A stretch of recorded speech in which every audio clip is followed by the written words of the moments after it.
बहुत बढ़िया, बैठ जाइए अपनी जगह।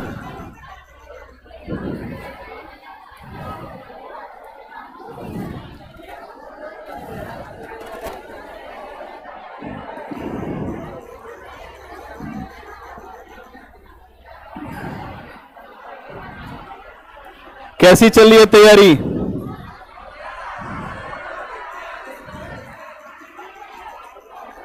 जो अपनी तैयारी को एंजॉय करेगा उसकी तैयारी सबसे अच्छी होती है।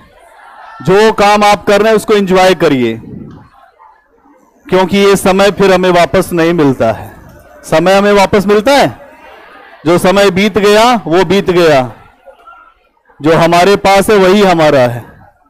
इसलिए अपने समय पर हमें काम करना पड़ेगा। अब शोर बंद करो। और कल कोई पूछ रहा था कि मार्क्सवाद का इतिहास पर असर क्या है, तो थोड़ा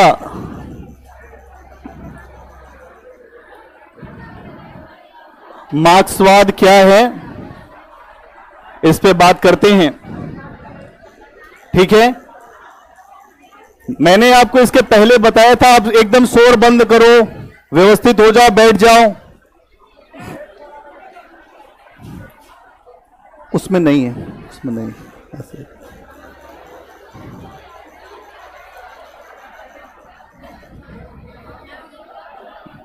जो बताया था कि मार्क्सवाद, अगर आप देखें तो पहली क्लास में आपको मैंने बताया था साम्राज्यवादी इतिहास लेखन। उसी इतिहास लेखन के तहत भारत में भी कुछ लोग आए जिन्होंने इतिहास लेखन का एक नया तरीका शुरू किया, जिसे राष्ट्रवादी इतिहास लेखन कहते हैं। अब शोर एकदम बंद करो, एकदम शोर बंद कर दो। शोर नहीं, बिल्कुल शोर नहीं, कोई शोर नहीं होगा, बिल्कुल शांति बनाओ। तो कल कोई पूछ रहा था मार्क्सवाद के बारे में, थोड़ी सी चर्चा कर रहा हूं। मार्क्सवादी कई इतिहासकार भारत में हुए हैं, जैसे आर.एस. शर्मा, रामशरण शर्मा, रोमिला थापर,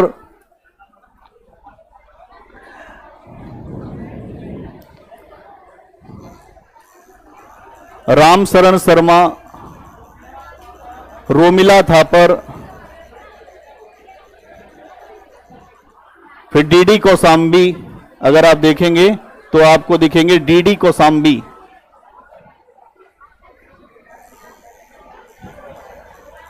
और ये विचारधारा कैसे आई?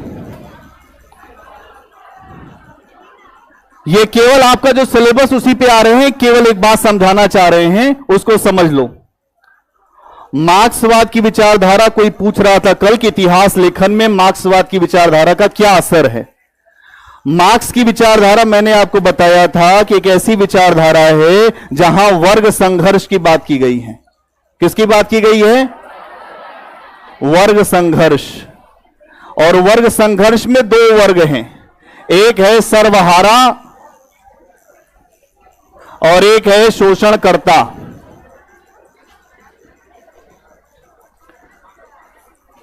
दो वर्ग हैं, एक सर्वहारा, एक शोषणकर्ता। तो मार्क्स की फिलॉसफी को देने वाले कार्ल मार्क्स हैं। कौन है? Karl Marx. और इनके सहयोगी हैं एंजल। एंजल और कार्ल मार्क्स ने मिलकर मार्क्सवाद की विचारधारा दिया। अब यह विचारधारा भारतीय इतिहास में कैसे आई, इसका क्या असर रहा, हम इतिहास को जानने के लिए कैसे आगे बढ़ें। अगर आप देखेंगे तो एनसीईआरटी की आपकी जो पुस्तक है कक्षा 12 की, वो रामशरण शर्मा सर की ही है ना? वो एक मार्क्सवादी इतिहासकार हैं। कैसे हैं? मार्क्सवादी इतिहासकार में आप देखेंगे हर पक्ष के पीछे आर्थिक व्यवस्था की बात किया जाएगा कि हर जगह पैसा है। क्या है? आर्थिक पक्ष को महत्व दिया जाएगा, हर जगह आर्थिक पक्ष की बात होगी। मार्क्स कहता है कि अगर किसी की भौतिक परिस्थितियों को बदल दिया जाए तो वो व्यक्ति बदल जाएगा। क्या कहता है मार्क्स? मार्क्स कहता है कि कोई भी ऐसा व्यक्ति नहीं है जो छोटा बड़ा होता है, हमारी भौतिक परिस्थितियां ही हमको छोटा बना देती हैं। ऐसे समझो कि अगर कोई व्यक्ति बहुत अच्छे घर में उसका जन्म हुआ तो अच्छी एजुकेशन मिलेगी कि नहीं मिलेगी? अगर कोई व्यक्ति अच्छे घर में नहीं जन्मा तो अच्छी एजुकेशन मिल पाती है? उसी बात को मार्क्स समझा रहा है कि हमारी भौतिक परिस्थितियां जो हैं वो बहुत ज्यादा हमारे ऊपर असर डालती हैं। भौतिक परिस्थितियों का असर होता है हमारे ऊपर, और जब भौतिक परिस्थितियां बदलेंगी तो व्यक्ति बदल जाएगा। इसीलिए मार्क्स कहता है आर्थिक आधार पर सबके अंदर बराबरी होनी चाहिए। आर्थिक आधार पर बराबरी की बात करता है। तो यहां हमें समझना है द्वंद्वात्मक भौतिकवाद। जो मार्क्स की फिलॉसफी क्या है? द्वंद्वात्मक भौतिकवाद। इसको कुछ आपको केवल जो समझना है और कुछ नहीं करना है, मैं केवल आपको समझा रहा हूं। मार्क्स कहता है कि दो वर्गों में हमेशा संघर्ष रहता है। क्या कहता है मार्क्स? दो वर्गों में हमेशा संघर्ष रहता है। किसके किसके बीच? सर्वहारा और शोषणकर्ता में। सर्वहारा वर्ग जो होता है उसमें होता कौन है? किसान, मजदूर। और मार्क्स अपील कहता है कि दुनिया के जो किसानों मजदूरों तुम एक हो जाओ और एक ऐसी व्यवस्था करो जहां सब बराबर हो जाए। और वही विचारधारा साम्यवाद है। क्या है वो विचारधारा? जहां सब बराबरी की बात होती है। तो मार्क्सिस्ट आइडियोलॉजी में आर्थिक पक्ष को बहुत ज्यादा महत्व देते हैं। इसी प्रश्न को पूछा था। चलिए आ जाइए अपने टॉपिक पे। कल कहां तक बात हुई थी?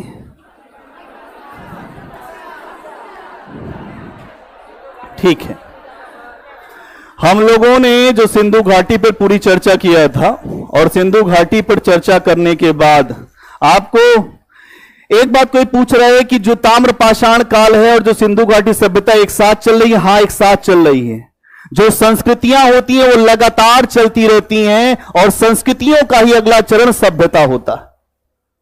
आपको इस बात को समझना पड़े, एक साथ चल रहे हैं। इसीलिए जब सिंधु घाटी सभ्यता का डिक्लाइन हुआ तो लोग कहते हैं कि ताम्र पाषाणी संस्कृतियां अभी भी चल रही थी, उस समय भी चल रही थी। तो ये दोनों साथ में चल रही हैं। ठीक है, तो यहां इतनी बात समझनी है। कल हम लोगों ने जो बातें कहां तक किया था? धर्म हो गया था। तो कैसा धर्म था?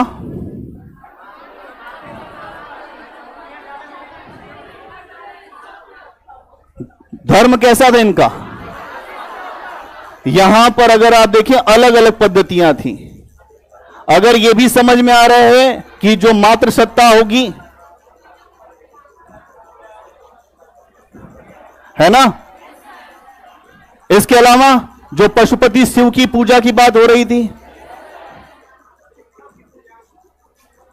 पशुपति शिव, इसके अलावा जो प्रकृति की पूजा,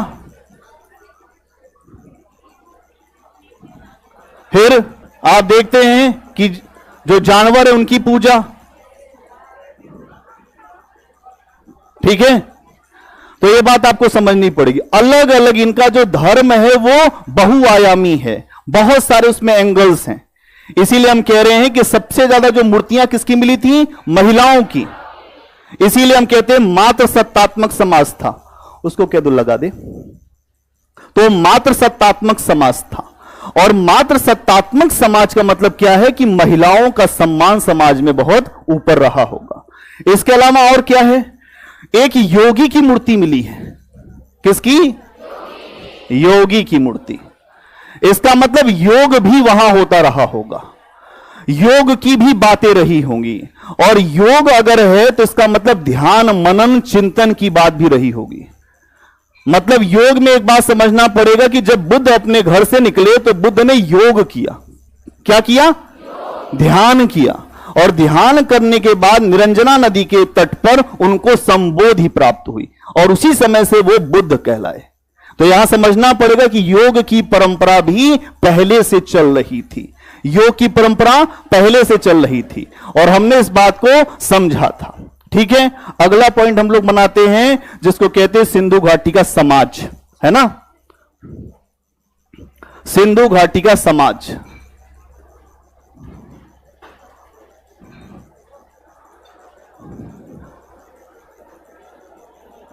कि यहां का समाज कैसा था। अगर आप देखेंगे तो सिंधु घाटी सभ्यता की जो लिपि है वो पढ़ी नहीं जा सकी है। क्या पढ़ी जा सकी है? इसीलिए हम इसे आद्य ऐतिहासिक कहते हैं कि नहीं? बोलो कस के। आद्य ऐतिहासिक इसीलिए कहते हो आप, तो अभी तक लिपि नहीं पढ़ी जा सकी।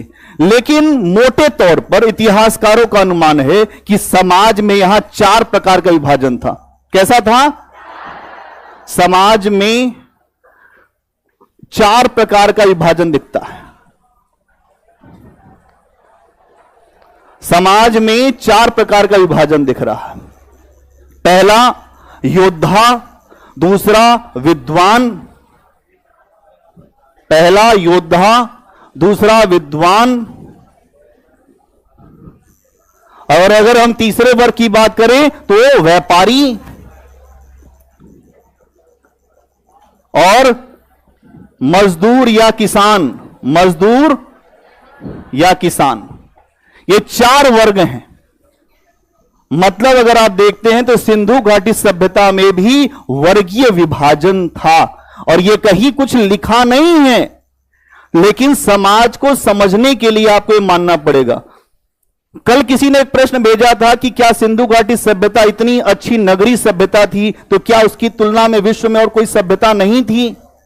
एक बात समझ लीजिए कि जितनी अच्छी नालियों की व्यवस्था, जितनी अच्छी यहां पर आपको जो अच्छा सिस्टम दिखता है वो ड्रेनेज सिस्टम, वैसा सिस्टम विश्व की और किसी भी सभ्यता में नहीं दिखता। इसलिए सिंधु घाटी सभ्यता की नगरीकरण की अवस्था काफी उच्च थी, काफी बेहतर थी। मतलब वहां पे अगर आप देखोगे तो बहुत बेहतर तरीके से मैनेजमेंट किया गया था, उसका प्रबंधन बहुत अच्छा था। इसलिए दुनिया की उस समय, चाहे वो यूनान की सभ्यता हो, चाहे वो मिस्र की सभ्यता हो, चाहे मेसोपोटामिया की सभ्यता हो, वहां पर एक दूसरे में जो नालियों का सिस्टम है, जो सड़कों का जाल था, वो बहुत अच्छा नहीं था। सिंधु घाटी सभ्यता का जाल था पूरा बेहतर तरीके का। एक इकोसिस्टम बना रखा था कि नालियों का प्रबंधन कैसे होगा, उसकी सफाई कैसे होगी, जो मार्केट कहां लगेगा, मार्केट में कौन कौन सी चीजें आगे आएंगी, वो सारा सिस्टम यहां पर आपको सिंधु घाटी सभ्यता में दिख रहा है। इसलिए अगर हम देखें तो सिंधु घाटी सभ्यता अपने समकालीन सभ्यताओं से काफी उच्च थी। ठीक, अब यहां देखो क्या हुआ। अभी चल जाएगा, घबराओ मत। एक बात समझ लो कि संघर्षों के साये में वीरों की जवानी चलती है। जिस ओर जमाना चलता है उस ओर जवानी चलती है। संघर्ष, ऐसी परिस्थितियां आती रहती हैं, यह सब आता रहेगा।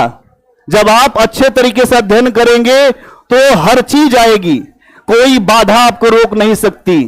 सारी बाधाओं को पार करना होगा, सारी बाधाओं को पार करना होगा। हमें भी तो गर्मी लग रही है, नहीं लग रही? फिर इससे आगे बढ़ेंगे तो यहां हम देखते हैं योद्धा, विद्वान, व्यापारी और मजदूर। अगर आप देखेंगे तो यहां पर यह भी मानना है समाज में कि समाज मात्र सत्तात्मक था, महिलाओं की स्थिति काफी बेहतर थी, कि मात्र सत्तात्मक समाज। अब जब मात्र सत्तात्मक समाज होगा, इसका मतलब समझो, भारत में जो परंपरा रही है कि यत्र नारीस्तु पूज्यन्ते तत्र देवता रमन्ते, जहां नारियों की पूजा होती है वो भारत भूमि है। यहां समझना पड़ेगा कि भारत में महिलाओं को लेकर बड़ा बेहतर स्थान रहा है। अभी हम ऋग्वैदिक काल में भी आएंगे, वहां भी समझना पड़ेगा। लेकिन समय की धारा के साथ जैसे जैसे हम बहने लगे, हमारे समाज में महिलाएं हाशिए पर जाने लगी। लेकिन इसका मतलब यह नहीं कि महिलाओं के अंदर क्षमता नहीं थी। पुरुषवादी समाज के द्वारा महिलाओं को कमतर करके आका गया, उनकी शिक्षा की व्यवस्था को बंद कर दिया गया, और जैसे ही महिलाएं शिक्षित होना शुरू हुई, आपके सामने रिजल्ट है। आप एक भी रिजल्ट उठा के देखो, हर जगह महिलाएं आई हैं। क्यों आई? क्योंकि समाज में बदलाव हुआ। अब के समय का जो पुरुष है वो भी कह रहा है कि हमारे घर की लड़कियां पढ़ेंगी। सारे पुरुष इस समय सहमत हैं कि शिक्षा देंगे। यह मानसिकता पहले नहीं थी। अपने घर की लड़कियों को अंदर रखो, घर में दरबे में, आगे नहीं निकलने दो, तो फिर क्या लड़की करके दिखाएगी? मैं कहता हूं रक्षाबंधन का त्योहार इस समय होता है। अगर लड़की आईपीएस हो जाए तो जो भाई है उसको रक्षाबंधन बनवा लेना चाहिए उससे, क्योंकि वो सुरक्षा दे देगी। क्या नहीं दे देगी भाई? दोनों चीजें हैं, तो यहां समझना पड़ेगा। अब एक बात आगे बढ़ो, अगर आप देखते हो तो यहां पे जो समाज है, इस समाज में मनोरंजन पर भी बहुत काम हुआ, मनोरंजन पर भी बहुत बात हुई है। अगर आप मनोरंजन की बात करो तो आज भी मनोरंजन आप करते हो, एंटरटेनमेंट आपको चाहिए। कोई फिल्म देखने जाता है, कोई डांस देखने जाता है, कोई कुछ करने जाता है, तो हर व्यक्ति मनोरंजन करता है। वहां पर भी मनोरंजन का रूप था। मनोरंजन के साधनों में शतरंज खेलते थे लोग। क्या करते थे? शतरंज खेलते थे। इसके अलावा अगर आप देखते हैं तो शतरंज के साथ साथ पासे का खेल खेलते थे। पासा का खेल है ना। इसके अलावा अगर हम देखते हैं तो वो जो मछली मारना या शिकार पे जाना, ये भी काम करते थे, कि शिकार करने का शौक था। अब भी होगा कुछ लोगों को, लेकिन अब काम खत्म हो गया। आप शिकार करने जाओगे तो जेल भी चले जाओगे, है ना। इसी शिकार के चक्कर में बड़े बड़े लोग जेल की चक्की पीसे हैं। तो यहां समझ लीजिए कि जो शिकार करने का भी शौक बड़ा खतरनाक है, तो यहां पर शिकार करते हैं। इसके अलावा आप देखते हैं कि मछली मारना, क्योंकि मछली इनके जीवन में काफी महत्वपूर्ण आधार रही होगी। आज आप देखें कि मछली को लेकर आज भी लोगों के ऐसे बहुत सारे स्थान है जहां आजीविका का साधन मछली ही है। उनके जीवन में आजीविका चलती है मछली से ही। तो मछली मारना यह भी इनके जीवन में एक महत्वपूर्ण आधार में रहा होगा। अब इसके अलावा यहां के लोग सौंदर्य की तरफ विशेष बोध रखते थे। ठीक, सौंदर्य बोध।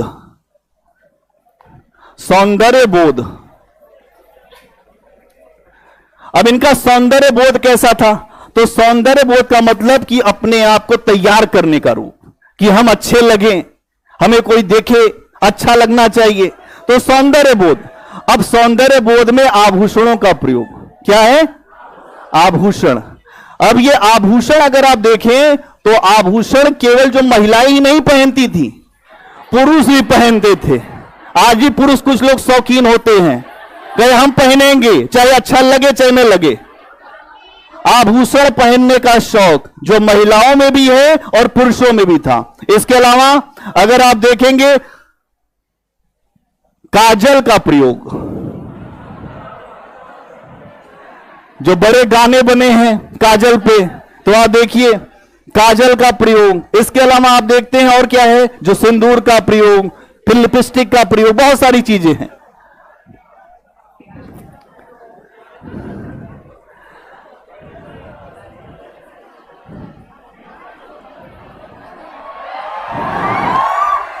ठीक है, इसका प्रयोग।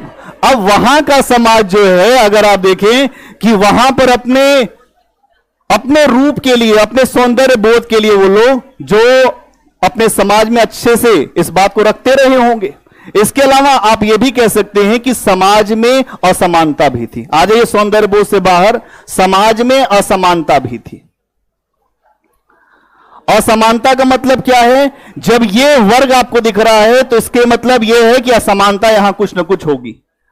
असमानता दिखती है समाज के अंदर, समाज में असमानता है, और यह असमानता आगे चल के आपको और ज्यादा दिखेगी। जैसे जैसे हमारा समाज असमान होता जाएगा, वैसे वैसे उसी असमानता को दूर करने के लिए संघर्ष चलेगा।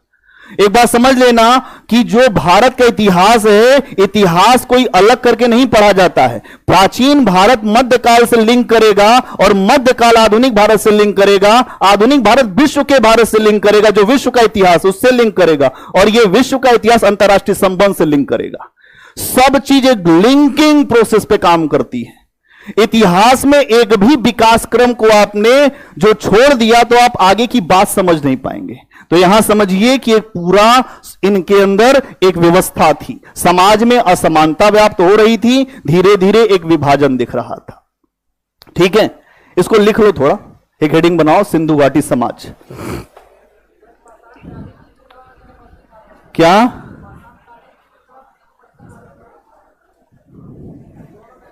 अंतर है क्या पाषाणकालीन चित्रकला में? हां, तो मछली मारता, लेकिन यहां पर जो जो रूप है वो अलग है। वहां तो उनके जीवन के लिए आधार ही था, यहां पे और भी काम हुई थे, और भी काम कर रहे हैं ना, ये इनके मनोरंजन के साधन हैं। वहां उनके जीवन का आधार मछली था। थोड़ा दिमाग लगाओ। अब हेडिंग बनाओ कि सिंधु घाटी का समाज। इसमें पहला पॉइंट लिखो, इस सभ्यता की लिपि, इस सभ्यता की लिपि अभी तक पढ़ी नहीं जा सकी है। इस सभ्यता की लिपि अभी तक पढ़ी नहीं जा सकी है, इसलिए विद्वानों ने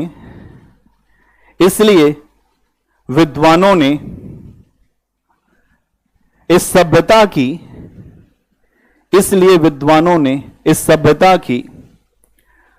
कुछ विशेषताओं के आधार पर, इसलिए विद्वानों ने इस सभ्यता की कुछ विशेषताओं के आधार पर समाज को 4 हिस्सों में बांटने का प्रयास किया है। समाज को 4 हिस्सों में बांटने का प्रयास किया है।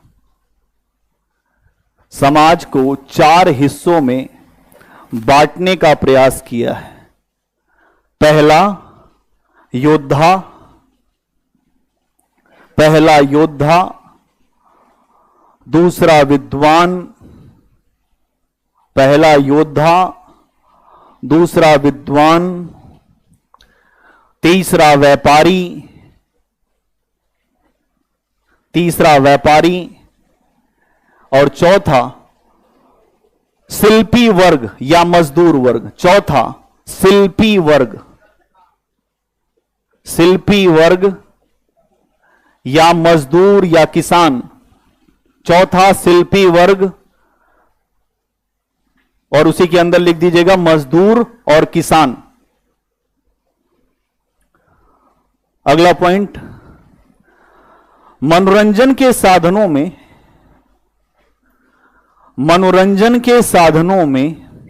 अगला पॉइंट, मनोरंजन के साधनों में शतरंज खेलना, मनोरंजन के साधनों में शतरंज खेलना, पासे का खेल खेलना। पासे कि 1 नंबर आ गया हमारा, 6 नंबर आ जाए। आज नहीं लोग खेलते हैं कि 6 नंबर आ जाए। पासे का खेल खेलना, फिर शिकार करना, मछली मारना आदि शामिल था। मछली मारना, शिकार करना आदि शामिल था। अगला पॉइंट, इस सभ्यता के लोग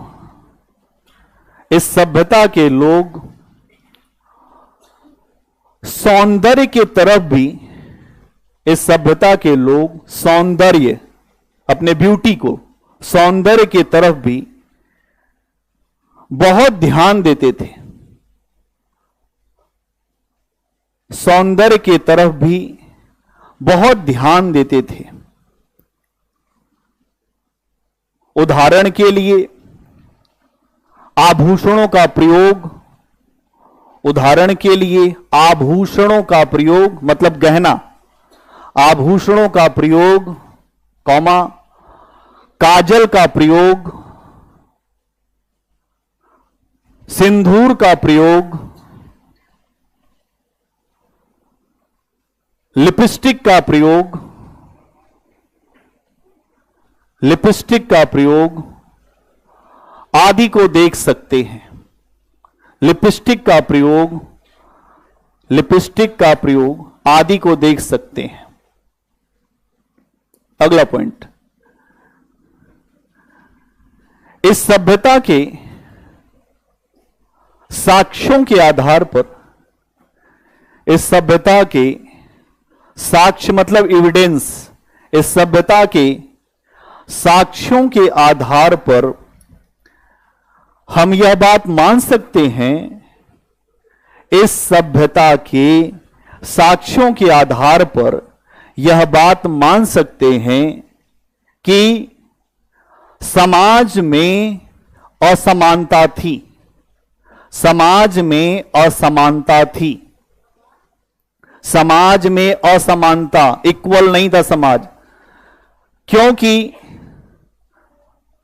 समाज में असमानता थी, क्योंकि सभी आवास और कब्र, क्योंकि सभी आवास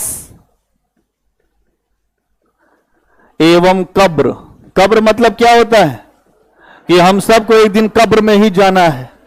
कोई ऐसा नहीं है इस दुनिया में कि जो कब्र में ना जाए, कोई या तो जो जल जाएगा, नहीं तो कुछ लोग चले जाएं कब्र में, यही तो होगा भाई, दो ही विधियां हैं। तो इसके आधार पर आपने देखा कि कुछ अच्छी कब्र अच्छे अच्छे तरीके से तैयार की गई हैं, कुछ अच्छे घर, जो बड़े बड़े घर, इसके आधार पर आप देखते हो कि यहां पर हमें यह समझ में आता है कि असमानता रही। अब आ जाइए स्थापत्य, कि सिंधु घाटी सभ्यता का स्थापत्य, हाँ क्या, हाँ कब्र, अच्छा इसको लिख लो, आवास, हाँ ठीक है लिख लो, इसको लिख लो पहले। आवास और कब्र एक जैसे नहीं दिखाई देते, आवास और कब्र एक जैसे नहीं दिखाई देते, एक जैसे नहीं दिखाई देते। इसका मतलब क्या है, अगर एक जैसे होंगे तो समानता होगी और एक जैसे नहीं होंगे तो असमानता होगी, सीधी सी बात है। कुछ कब्र बहुत अच्छे तरीके से बनाई गई है, उसको खूब अच्छे तरीके से तैयार किया गया है। अगर आप देखें तो ताजमहल भी एक कब्र ही है, और इतने भव्य तरीके से शाहजहां ने बनवाया है अपने प्रेम की याद में। यह बहुत बड़ी बात है कि एक कब्र को इतने अच्छे तरीके से तैयार करना। अब लिखिए स्थापत्य, स्थापत्य कला। स्थापत्य क्या है, स्थापत्य, स्थापत्य के लिए अगर आप एक शब्द और करें, कला। स्थापत्य, स्थापत्य क्या होता है कि उस समय के उनके जो भवन कैसे बने हैं, है ना, कि भवनों के रूप क्या हैं, वो लोग कैसे घरों में रहते हैं, उनका जीवन कैसा था, वो अपने जीवन में अलग अलग रूप को कैसे प्रदर्शित करते हैं।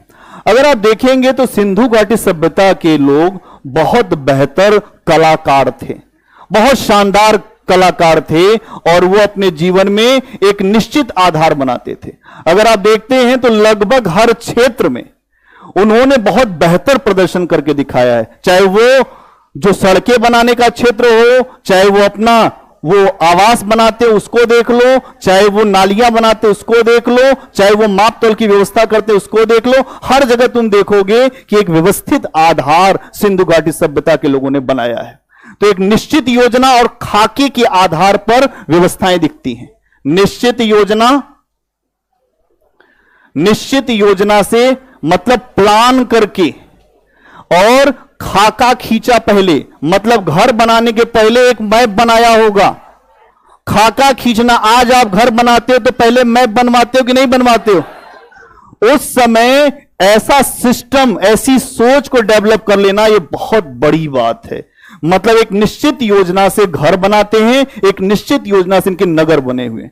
भवन एक मंजिल, दो मंजिल, बहुमंजिल, मतलब कई तरह के भवन दिखते हैं, अलग अलग प्रकार की व्यवस्थाएं दिखती हैं। इनके भवन बहुत ज्यादा अच्छे हैं, और अगर आप देखें तो इन भवनों में उच्च स्तरीय तकनीकों का प्रयोग है, मतलब हाई लेवल की तकनीक, उच्च स्तरीय तकनीकों का प्रयोग, उच्च स्तरीय तकनीकों का प्रयोग। अगर आप देखें तो जो घर बनाया गया वो पूरा व्यवस्थित आधार से, एक सिस्टम से, इसमें आंगन छोड़ दिया गया यहां, और यहां पे बना दिया गया बाथरूम, और बाथरूम में भी पूरा सिस्टम, जो बाथरूम की नाली है वो यहां की नाली से मिल गई और यहां आती है बड़ी नाली। ये सिस्टम देखिए आप, अद्भुत लोग हैं, इनकी अपनी अद्भुत जो कुशलता है उसके आधार पर एक सिस्टम बना रहे हैं। और यहां आप ये देखते हैं कि फर्श भी बनाते हैं, मतलब जो इनके बाथरूम है उसमें फर्श भी बनी हुई है। ये एक बड़ी बात है कि अपने आप को व्यवस्थित आधार पर लेके जा रहे हैं, उच्च तकनीकों का प्रयोग किया है। अगर आप इनकी मूर्ति कला देखो तो मूर्ति कला आप अपने आप में जब देखते हो तो आज की मूर्ति कला भी इनके सामने हल्की पड़ती दिखाई देती है। ऐसी मूर्ति बनाते हैं। इनकी मूर्तियों को अगर आप देखें तो हर प्रकार की मूर्ति आपको मिलेगी। ये लोग मूर्तियों को बनाने में सिद्ध हस्त रहे होंगे, क्योंकि यहां पर एक अलग तरीके की जो आपको पद्धति दिखेगी उसको कहते हैं द्रवी मोम। द्रवी मोम पद्धति मतलब जो भी धातु है उसको पहले वो मेल्ट करते थे, जो गलाते थे, उसके बाद मूर्तियां बनाते थे। इसका मतलब उनको रासायनिक क्रियाओं का प्रयोग पता होगा कि रासायनिक तरीके से कैसे मूर्तियों को बनाना है। इनके यहां आपको मूर्तियों के अलग अलग प्रकार दिखेंगे। आप देखेंगे कि जो एक तो धातु की मूर्ति मिलेगी, वो तो मिलेगी ही। यहां पर आपको जो अलग अलग प्रकार की मूर्ति, धातु की मूर्ति, पत्थर की मूर्ति है ना, इसके अलावा आप देखते हैं जो मिट्टी की मूर्ति, कांसे की मूर्ति,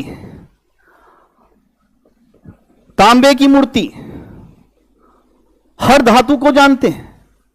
और ये बहुत शानदार रूप इसका हमारे सामने आता है कि ये लोग हर प्रकार की मूर्तियों को बनाते हैं।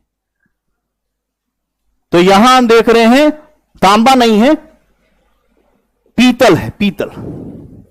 तांबा नहीं, पीतल की मूर्ति आपको मिलेगी। पीतल, इसको सही कर लेना, पीतल की मूर्ति मिलती, मतलब अलग अलग प्रकार की मूर्तियों के रूप आपको मिलते हैं। और क्या मिलता है, मोहन जोदड़ो से एक आपको ऐसी मूर्ति मिलती है जो नृत्य कर रही है। मोहन जोदड़ो से आपको एक नृत्यरत मूर्ति मिलती है कि जो नृत्य कर रही है। एक नृत्यरत जो नारी है उसकी मूर्ति मिलती है जो नृत्य कर रही है। और यह मूर्ति बनी है, अगर आप देखते हैं, कांसे की। इनकी मूर्तियों का इतना जो विलक्षण रूप है। अगर आप देखेंगे कि धातुओं को जो ढालने की प्रक्रिया को हमने क्या कहा है, इसको कहते हैं द्रवी मोम। धातुओं को ढालने की प्रक्रिया, ढालने की प्रक्रिया को हम कहते हैं द्रवी मोम। और आगे चल के आप देखेंगे कि दक्षिण भारत में भगवान शिव की जो नटराज मूर्तियां बनी है चोल शासनकाल में, वो भी इसी पद्धति से बनी है। क्या बात समझ में आई? दक्षिण भारत में जो चोल साम्राज्य है वहां नटराज कैसे करके मूर्ति देखा होगा तुमने, वो मूर्तियां इसी पद्धति से बनी। इसका मतलब एक निरंतरता तुम्हें दिख रही है कि एक ऐसी मूर्ति का प्रकार, ऐसा रूप जो इस समय भी था और जो उस समय भी आपको दिखता है, चोल शासन में भी।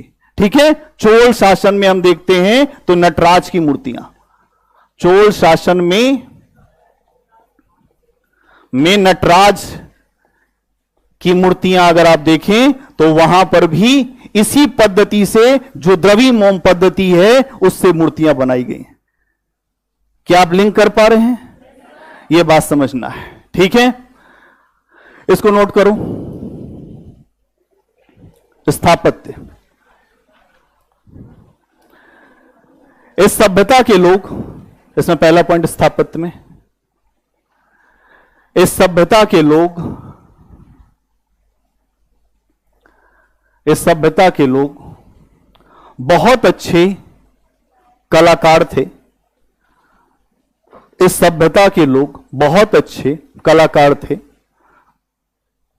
उन्होंने कला के लगभग सभी क्षेत्रों में, उन्होंने कला के लगभग सभी क्षेत्रों में अपना बेहतर प्रदर्शन किया है। उन्होंने कला के लगभग सभी क्षेत्रों में अपना बेहतर प्रदर्शन किया है।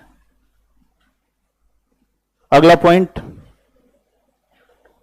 स्थापत्य पे हम लोग बात कर रहे हैं, है ना। अगला पॉइंट, हड़प्पा के निवासियों ने एक निश्चित योजना, हड़प्पा के निवासियों ने एक निश्चित योजना और खाके के आधार पर, निश्चित योजना और खाके मतलब जो प्री प्लान होता है, खाके के आधार पर अपनी स्थापत्य कला का विकास किया है।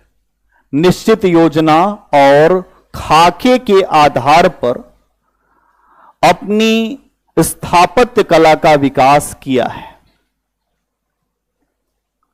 अगला पॉइंट, स्थापत्य कला का विकास किया है। इनके भवन एक मंजिला, दो मंजिला, इनके भवन एक मंजिला, एक मंजिल, दो मंजिला और कहीं कहीं बहुमंजिला भी दिखाई देते हैं।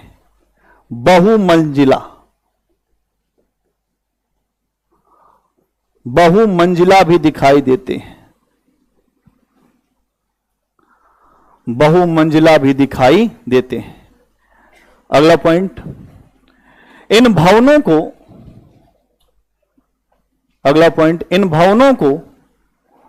उच्च स्तरीय तकनीकों के माध्यम से बनाया गया है। इन भवनों को उच्च स्तरीय तकनीकों के माध्यम से बनाया गया है। अगला पॉइंट, मूर्तिकला। स्थापत्य में अगला पॉइंट मूर्तिकला। मूर्तिकला इसमें लिखिए, इस सभ्यता के लोग मूर्तिकला में भी काफी निपुण थे। इस सभ्यता के लोग मूर्तिकला में भी काफी निपुण थे। ये लोग अलग अलग प्रकार की मूर्तियां बनाते थे। ये लोग अलग अलग प्रकार की मूर्तियां बनाते थे। जैसे ये लोग अलग अलग प्रकार की मूर्तियां बनाते थे, जैसे धातु की मूर्तियां, पत्थर की मूर्तियां और मिट्टी की मूर्तियां। धातु की मूर्तियां, पत्थर की मूर्तियां और मिट्टी की मूर्तियां। अगला पॉइंट, धातु की मूर्तियां, पत्थर की मूर्तियां और मिट्टी की मूर्तियां। हो गया। अगला पॉइंट,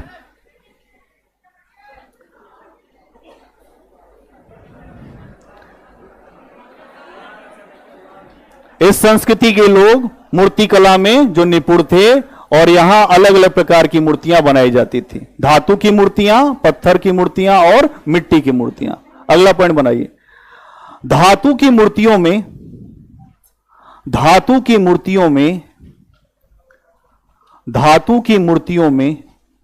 यहां के लोग तांबा, पीतल, कांसा, तांबे की बनाते थे मूर्ति, उसको कर लेना। तांबा, पीतल, कांसे की मूर्तियां बनाते थे। तांबा, पीतल, कांसे की मूर्तियां बनाते थे। मोहनजोदड़ो से, अगला पॉइंट, मोहनजोदड़ो से कांसे की एक नृत्यांगना की मूर्ति मिली है। मोहनजोदड़ो से कांसे की एक नृत्यांगना की मूर्ति मिली है। एक नृत्यांगना, एक नृत्यरत नारी है की मूर्ति मिली है। धातु की मूर्तियों में इस सभ्यता के लोग तांबा, पीतल और कांसे की मूर्तियां बनाते थे। मोहनजोदड़ो से कांसे की एक नृत्यांगना की मूर्ति मिली है। ठीक है, हो गया इतना। अगला पॉइंट, धातुओं को ढालने के लिए, अगला पॉइंट, धातुओं को ढालने के लिए द्रवीमोम पद्धति का प्रयोग, धातुओं को ढालने के लिए द्रवीमोम, कहीं लिखा होगा, द्रवीमोम पद्धति का प्रयोग ये लोग करते थे। द्रवीमोम पद्धति का ये लोग प्रयोग करते थे। बाद में चोल शासन के अंतर्गत, बाद में चोल शासन जो दक्षिण भारत का राज्य है, बाद में चोल शासन के अंतर्गत इसी विधि के आधार पर, बाद में चोल शासन के अंतर्गत इसी विधि के आधार पर भगवान शिव की नटराज मूर्तियां बनाई गई हैं। भगवान शिव की नटराज मूर्तियां बनाई गई हैं। भगवान शिव की नटराज मूर्तियां बनाई गई, अंडरलाइन कर दीजिए, भगवान शिव की नटराज मूर्तियां बनाई गई है। ठीक है, अगला पॉइंट हम लोग समझेंगे, हड़प्पा सभ्यता में विज्ञान और प्रौद्योगिकी। विज्ञान और प्रौद्योगिकी हड़प्पा सभ्यता में कैसी थी, या सिंधु घाटी सभ्यता में विज्ञान और प्रौद्योगिकी।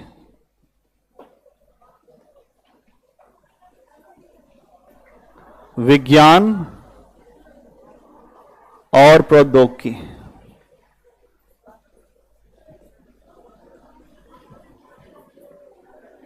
कि विज्ञान और प्रौद्योगिकी का मामला क्या है। अगर आप देखते हैं तो यहां पर जब उत्खनन हुआ सिंधु घाटी सभ्यता का, तो आपको अलग अलग वस्तुएं मिली। अलग अलग वस्तुएं जब आपको मिलती हैं तो उनका विश्लेषण जब आप करते हैं तो आपको यह पता चलता है कि यहां के लोग उच्च वैज्ञानिक और इनकी तकनीकी क्षमता काफी ऊपर थी। मतलब ये लोग उच्च वैज्ञानिक थे, ये लोग उच्च वैज्ञानिक थे और इनकी तकनीकी क्षमता बहुत ऊपर थी। उच्च वैज्ञानिक और उच्च तकनीक, दो बातें आपको समझ में आएगी। क्योंकि अगर ऐसा नहीं होता तो एक जो शतरंज नुमा शहर बसा लेना यह आसान नहीं है। जब तक आप किसी स्थान पे जाएंगे नहीं, अच्छे तरीके से उसका प्लान नहीं करेंगे, तब तक आपके पास ऐसे शहर बन नहीं सकते। तो यहां आप देखेंगे कि ये लोग बहुत अच्छी तकनीकों से परिचित थे। अगर आप देखें तो यहां के लोग अंकगणित या जो दशमलव की जानकारी रखते रहे होंगे, अंकगणित, दशमलव, फिर जो ज्यामिति है इसके बारे में भी जानकारी रही होगी, अंकगणित के बारे में जानकारी रही होगी, क्योंकि एक निश्चित योजना पर इनके पास पूरी व्यवस्था है। अंकगणित, दशमलव, ज्यामिति, इसके अलावा माप तोल के लिए बटखरे मिल रहे हैं, बड़ी बात है। माप तोल के लिए बटखरे, आज भी बटखरे इस्तेमाल करते हैं हम, उस समय भी होता था। तो उस समय आप देखिए माप तोल के लिए बटखरों का इस्तेमाल। ईंटों का आकार देखिए, ईंट भी हर जगह के एक निश्चित आकार में मिल रही है। ईंटों का आकार देखो, ईंटों का आकार, ईंटों का आकार हम देखते हैं तो 4 संबंधे 2 संबंधे 1। ये मैथमेटिक्स नहीं है, अंकगणित नहीं है, तो क्या है ये? एक अनुपात में मिलता है सब कुछ, एक निश्चित जो अच्छे पैमाने पर मिलता है आपको। अगर आप यहां के जो भवन देखें, जो सड़कों को देखें, यहां की सड़कों को देखें, यहां के भवनों को देखें, यहां की नालियों को देखें, तो यहां एक भी चीज अव्यवस्थित नहीं मिलेगी आपको। हर चीज में व्यवस्था है और निश्चित योजना और माप के साथ बनाया गया है, निश्चित योजना के रूप में बनाया गया है। तो यहां आप देखते हैं कि एक बेहतर ढंग से लोग रहते थे। अंक गणित और बीज गणित, मतलब बीज गणित की भी जानकारी रही होगी, क्योंकि यहीं से तो निकलेगा, ये जो है ज्यामिति। तो बीज गणित, अंक गणित, हर तरह की जानकारी इनके पास है। जब जानकारी है, इसीलिए मैंने आपके लिए एक बात रखी, उच्च वैज्ञानिक थे, उच्च वैज्ञानिक। अब आपसे प्रश्न जो मेंस में यूपीएससी में आया कि हड़प्पा सभ्यता के लोग बहुत दक्ष कलाकार थे, टिप्पणी करें। अभी जो मैंने समझाया इसी पे आप यूपीएससी का प्रश्न लिख देंगे मेंस का। क्या बात समझ में आई मैं क्या पढ़ा रहा हूं? अपने दिमाग को खोल दो तो आपको समझ में आएगा कि यह तरीका क्या है। इसी तरीके से वहां पर आपको समझना है, ठीक है। इसके बाद आप देखते हैं कि यहां पर और भी आपको चीजें दिखाई देंगी। और क्या दिखाई देता है? हड़प्पा सभ्यता के लोग अलग अलग मौसमों के बारे में जानकारी रखते थे, मतलब अलग अलग मौसम की जानकारी, और मौसम की जानकारी के आधार पर फसलों को उगाते थे, फसलों को उगाते थे। मतलब मौसम, आज भी आप देखते हैं कि जो खरीफ के मौसम में उसी तरह की फसलें उगाई जाती हैं, रबी के मौसम में उसी तरह की फसलें उगाई जाती हैं। उस समय अगर इनको यह पता था कि हमको मौसम के आधार पर फसलों को उगाना है, तो एक बड़ी समझ है इनके पास, मौसम के आधार पर फसलों का उत्पादन। तो यहां यह बात भी समझनी होगी कि ये बहुत बेहतर तरीके से आगे बढ़ रहे हैं। इनका और भी अगर आप देखें तो ये रूप इनके स्थितियों को हमारे सामने रखता है कि ये आगे कैसे थे, बहुत आगे इनकी सभ्यता क्यों थी। अब लोग कहते हैं कि इनका नगरीकरण इतना अच्छा क्यों है? नगरीकरण इसलिए अच्छा है कि हर चीज जानते हैं, एग्रीकल्चर का भी पैटर्न जानते हैं, अपने नगरीकरण का भी पैटर्न जानते हैं, अपने जो शहर बनाने का भी पैटर्न जानते हैं। कोई ऐसा पैटर्न तुम हमें बताओ कि जो ये ना जानते हो। कोई पैटर्न ऐसा आपको दिखा अभी तक? बहुत शानदार इनका रूप है, बहुत शानदार तरीके से आगे बढ़ते हैं। एक हेडिंग बनाइए, हड़प्पा सभ्यता में विज्ञान प्रौद्योगिकी। इसमें लिखिए पहला पॉइंट, हड़प्पा सभ्यता में जो विज्ञान प्रौद्योगिकी में, जो सिंधु घाटी सभ्यता में विज्ञान प्रौद्योगिकी, कोई बात नहीं। इसमें लिखिए हड़प्पा सभ्यता के हेडिंग लिख दीजिए कि सिंधु घाटी सभ्यता में विज्ञान प्रौद्योगिकी। ये लिखा है, इसी पे लिखवाने जा रहे हैं, सिंधु घाटी सभ्यता में विज्ञान प्रौद्योगिकी, ठीक है। अब लिखिए इसमें, इस सभ्यता के, ठीक है, इस सभ्यता के अलग अलग स्थानों से, इस सभ्यता के अलग अलग स्थानों से जब उत्खनन हुआ, इस सभ्यता के अलग अलग स्थानों से जब उत्खनन हुआ तो हमें कई प्रकार की वस्तुएं मिलती हैं, हमें कई प्रकार की वस्तुएं मिलती हैं, हमें कई प्रकार की वस्तुएं मिलती हैं। और जब हम उनका विश्लेषण करते हैं, और जब हम उनका विश्लेषण करते हैं तो हमें यह पता चलता है, और जब हम उनका विश्लेषण करते हैं तो हमें यह पता चलता है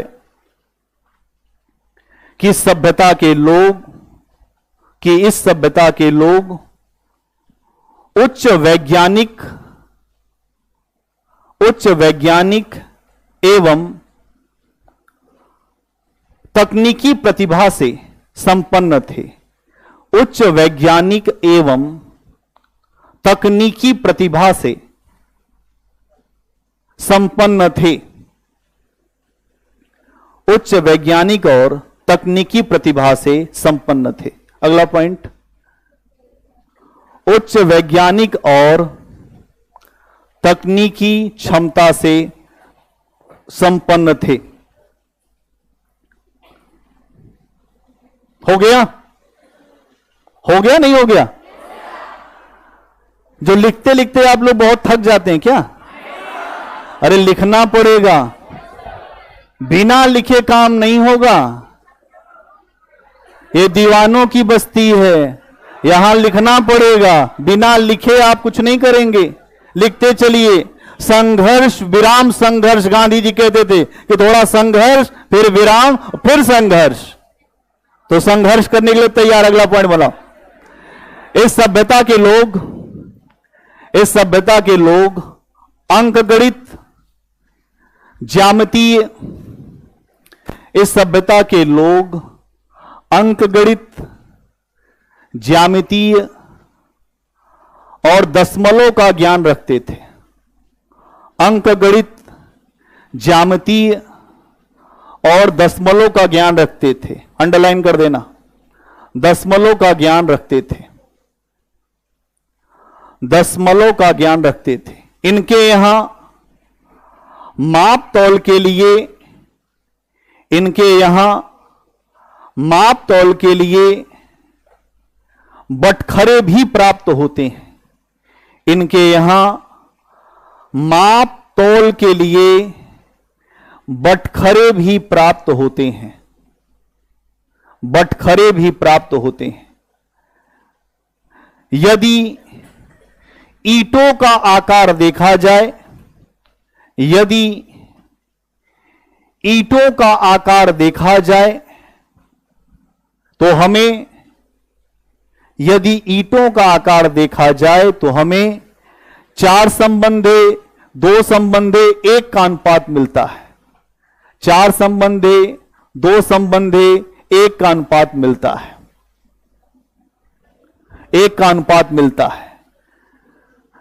1 का अनुपात मिलता है, जो किसी निश्चित योजना के बिना संभव नहीं है। जो किसी निश्चित योजना के बिना संभव नहीं है। अगला पॉइंट, जो किसी निश्चित योजना के बिना संभव नहीं है। अगला पॉइंट, भवन, सड़कें। अगला पॉइंट, भवन, सड़कें, भवन, सड़कें, नालियां एक निश्चित योजना और माप के अनुसार बनाई गई हैं। माप के अनुसार बनाई गई हैं। अगला पॉइंट, इस सभ्यता के लोग जो निश्चित योजना और माप के अनुसार बनाई गई हैं। अगला पॉइंट, इस सभ्यता के लोग अलग अलग मौसमों की, इस सभ्यता के लोग अलग अलग मौसमों की जानकारी रखते थे। अलग अलग मौसमों की जानकारी रखते थे, जिसके आधार पर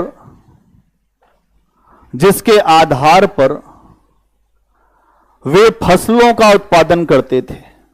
जिसके आधार पर वे फसलों का, जो क्रॉप पैटर्न था, फसलों का उत्पादन करते थे।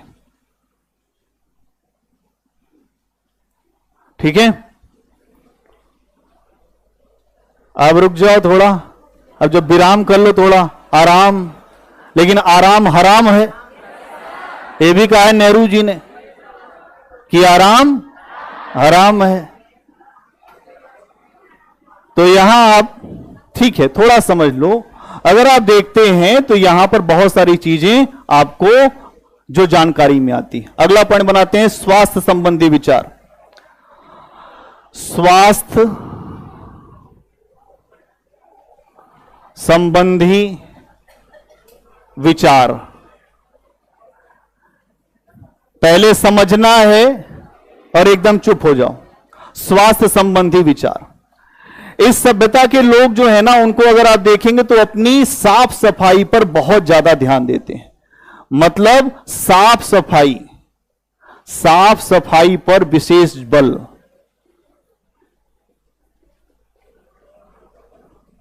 आज भी लोग कहते हैं कि हमको जो अच्छे तरीके से रहना चाहिए, जो साफ सुथरा रहना चाहिए, रोज नहाना चाहिए। ये लोग भी यही बात कह रहे हैं कि साफ सफाई पर बहुत जोर देना चाहिए। और अगर आप देखें तो अच्छे तरीके से आगे बढ़ना चाहिए कि हम ये सोचें कि हमारा जो स्वास्थ्य का विचार है, हम ऐसी नालियों की व्यवस्था करें जहां पर ऐसी नालियां हो जो हमें अस्वस्थ न करें। मतलब एक पूरा सिस्टम बनाया गया और उसी सिस्टम के तहत काम किया गया। तो स्वास्थ्य संबंधी विचार समझ में आ रहा है आपको कि इनके अंदर स्वच्छता को लेकर एक बड़ी भावना थी कि हम कैसे आगे बढ़ेंगे। ठीक है। और जो स्वच्छता का विचार ऐसा है जो आज भी हमारे लिए काफी महत्वपूर्ण है। आज भी आप देख रहे हैं ना, स्वच्छता का विचार है कि नहीं। हर सरकार यह कहती है कि हमारे लिए स्वच्छता ही महत्वपूर्ण है और स्वच्छता के आधार पर ही हम आगे बढ़ेंगे। तो स्वच्छता का विचार स्वास्थ्य से जुड़ा हुआ है। आपका स्वास्थ्य अच्छा रहेगा जब आप स्वच्छ रहेंगे, और बिना स्वच्छता के कुछ भी हो नहीं सकता है। तो यहां इस बात को समझना है। अगर हम देखें तो इनकी जो नालियों की व्यवस्था भी मैंने आपको बताया कि जो बीमारियों को लेकर इनके अंदर एक अच्छी समझ रही होगी, कि बीमारियों को लेकर एक समझ रही होगी कि अगर हम स्वच्छ नहीं रहेंगे तो हमारे अंदर बहुत सारी बीमारियां हो सकती हैं। उसको लेकर आपको एक अच्छी समझ मिलेगी। कालीबंगा से 2 आपको नर कंकाल मिले हैं। उनकी खोपड़ी मिली है। क्या मिली है? खोपड़ी मिली है। और इस खोपड़ी में छेद मिला है। क्या मिला है? इसका मतलब शल्य प्रक्रिया जानते रहे होंगे, ऑपरेशन करना जानते रहे होंगे। मतलब शल्य प्रक्रिया। अगर यह सब बात ठीक है तो दुनिया में जो भी अलग अलग समय जो विकास हुआ है उसमें हम बहुत आगे निकल जाएंगे। कि अगर यहां आप देख रहे हैं कि जो नर खोपड़ी मिली है उसमें छेद के निशान है, तो ये हमारे यहां पे काफी बहुत महत्वपूर्ण आधार की बात आपके सामने आती है कि उस समय के लोग एक अच्छी सोच से आगे बढ़ रहे थे, ऑपरेशन करना भी जानते थे। वो एक ऐसी व्यवस्था अपना रहे थे जहां सबका अच्छा स्वास्थ्य हो, एक अच्छी व्यवस्था हो। क्या ये बात समझ में आ गई? वाला पॉइंट आपको इसमें लिख दो 2 बातें जो स्वास्थ्य संबंधी विचार। इस सभ्यता के लोग, इसमें लिखिए पहला पॉइंट,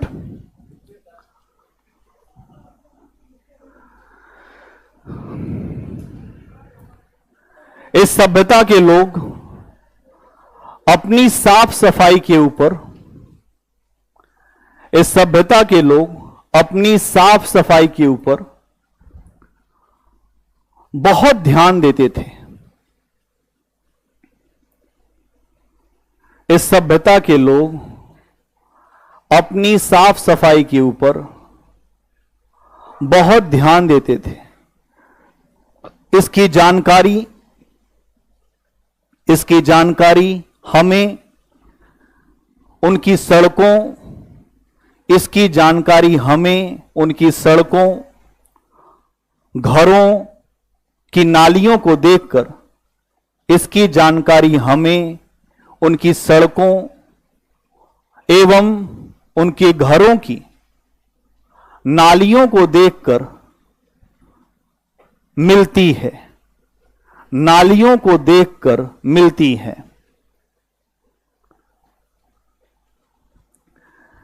इस प्रकार इस सभ्यता के लोगों में, इस प्रकार इस सभ्यता के लोगों में स्वास्थ्य संबंधी चेतना इस प्रकार इस सभ्यता के लोगों में स्वास्थ्य संबंधी चेतना और बीमारियों के कारणों को लेकर समझ थी। बीमारियों के कारणों को लेकर समझ थी।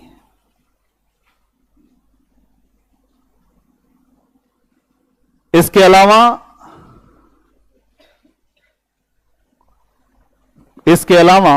कालीबंगा से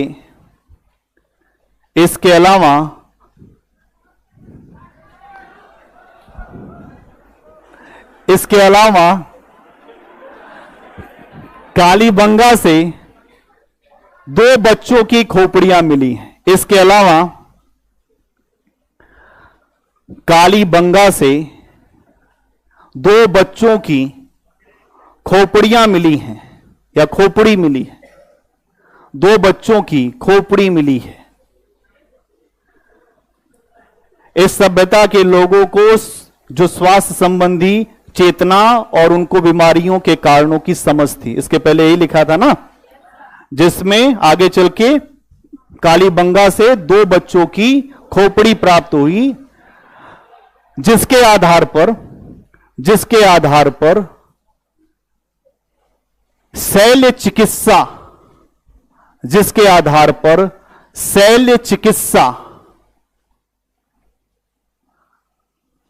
की बात स्वीकार की जाती है। जिसके आधार पर शल्य चिकित्सा की बात स्वीकार की जाती है। यह हो गया आपका सिंधु घाटी सभ्यता। इसमें एक बात केवल और समझनी है, इसका पतन। देखिए, जो 2-3 प्रश्न आए हैं मैं आपके सामने उनके जो बातें आपको बता दूं।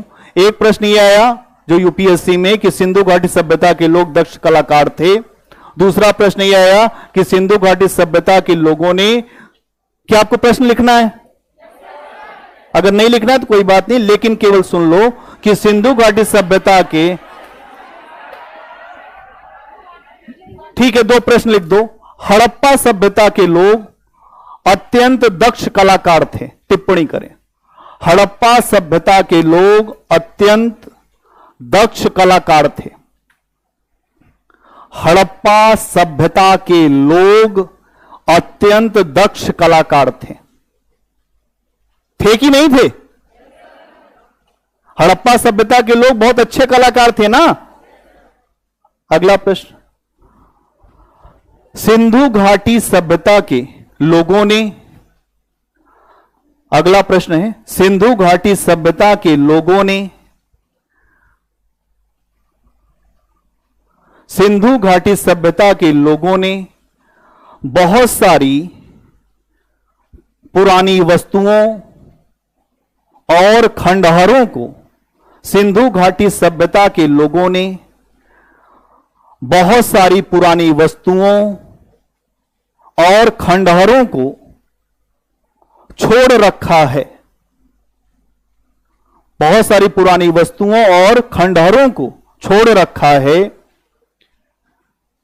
जो उनके विज्ञान और प्रौद्योगिकी के ज्ञान को, जो उनके विज्ञान और प्रौद्योगिकी के ज्ञान को हमारे सामने रखते हैं, जो उनके विज्ञान और प्रौद्योगिकी के ज्ञान को हमारे सामने रखते हैं। टिप्पणी करें। क्या आपको समझ में आया? मैंने आपको स्टार्टिंग के दिन बताया था कि हमारा लेवल यूपीएससी को टच करेगा, और उसी लेवल पे हम लोग गए हैं कि आप यहां से ये जो एंशिएंट इंडिया पढ़ने के बाद आपकी समझ बनेगी कि उत्तर कैसे लिखते हैं। फैक्चुअल इंफॉर्मेशन पे बात हर जगह नहीं हो सकती, फैक्ट पे आप थोड़े समय रह सकते हैं, समझ बनानी पड़ेगी। अगला पॉइंट अभी लिखना नहीं है, इसको लिखिएगा अपने आप जो घर से, ठीक है। अब हम लोग अगला पॉइंट बनाते हैं, सिंधु घाटी सभ्यता का पतन। सिंधु घाटी सभ्यता का पतन।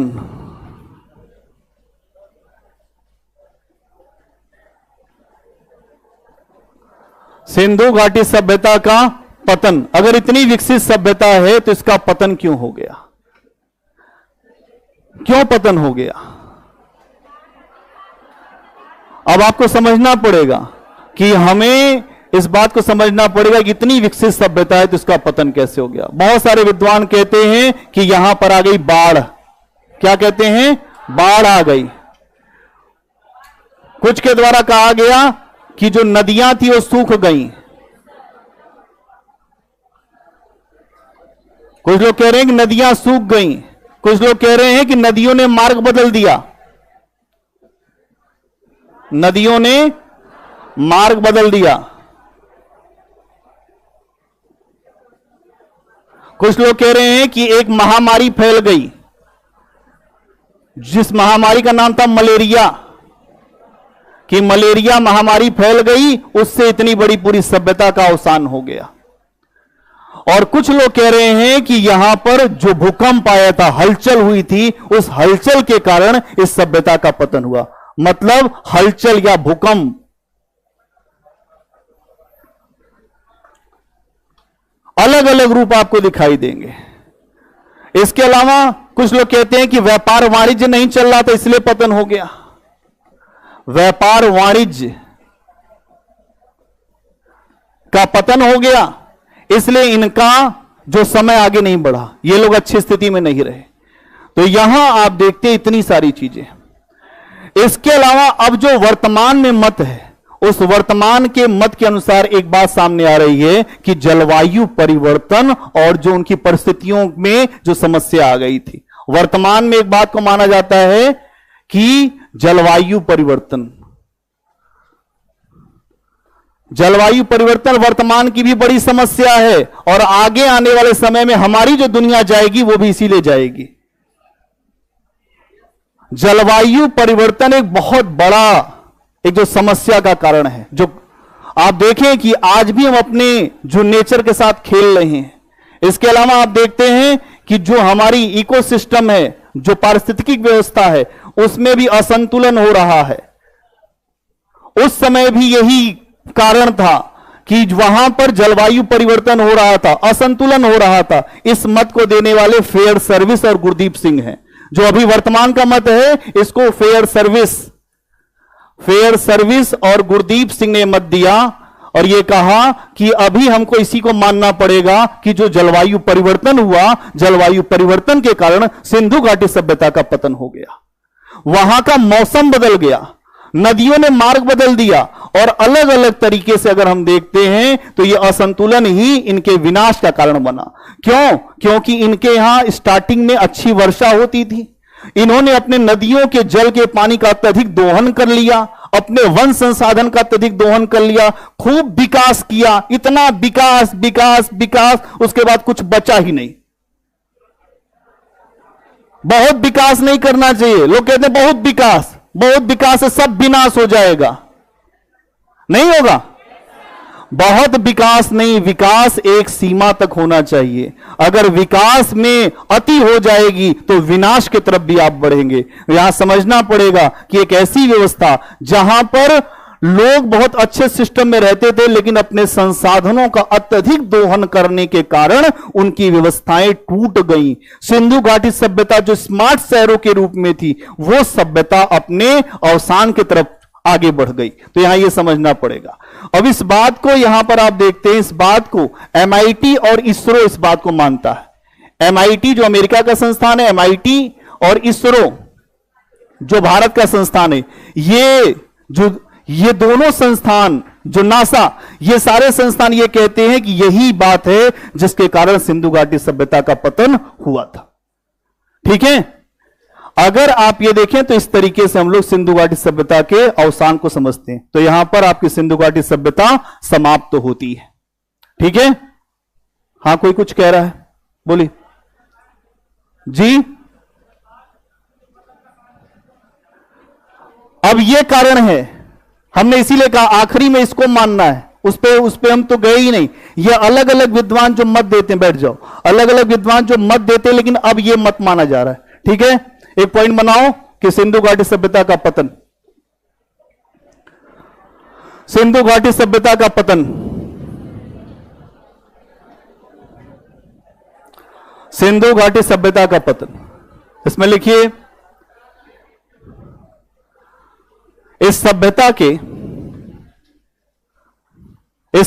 के पतन पर इस सभ्यता के पतन पर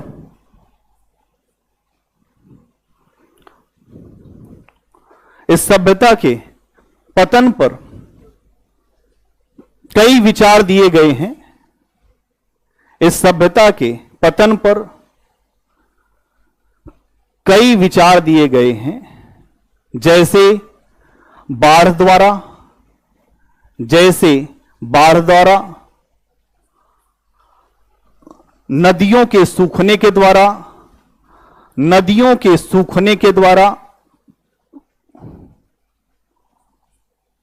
नदियों के मार्ग बदलने के कारण, नदियों के सूखने के कारण, नदियों के मार्ग बदलने के कारण, भूकंप के कारण,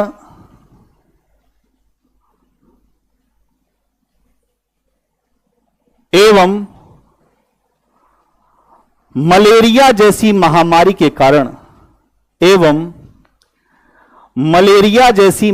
के कारण, इस सभ्यता के पतन को दिखाया जाता है। इस सभ्यता के पतन को दिखाया जाता है। इस सभ्यता के पतन को दिखाया जाता है। अगला पॉइंट, वर्तमान में सबसे महत्वपूर्ण मत, वर्तमान में सबसे महत्वपूर्ण मत जलवायु परिवर्तन, वर्तमान में सबसे महत्वपूर्ण मत जलवायु परिवर्तन, पारिस्थितिक असंतुलन, यह लिखा हुआ है, पारिस्थितिक असंतुलन, वर्तमान में सबसे महत्वपूर्ण मत जलवायु परिवर्तन, पारिस्थितिक असंतुलन को माना जाता है, इस मत को फेयर सर्विस और गुरदीप सिंह ने दिया है। इस मत को फेयर सर्विस, ये लिखा है फेयर सर्विस, और गुरदीप सिंह ने दिया है। इस मत को फेयर सर्विस और गुरदीप सिंह ने दिया है। इनका मानना है कि जब इस सभ्यता की, इनका मानना है कि जब इस सभ्यता की अवस्था अच्छी थी, इनका मानना है कि जब इस सभ्यता की अवस्था अच्छी थी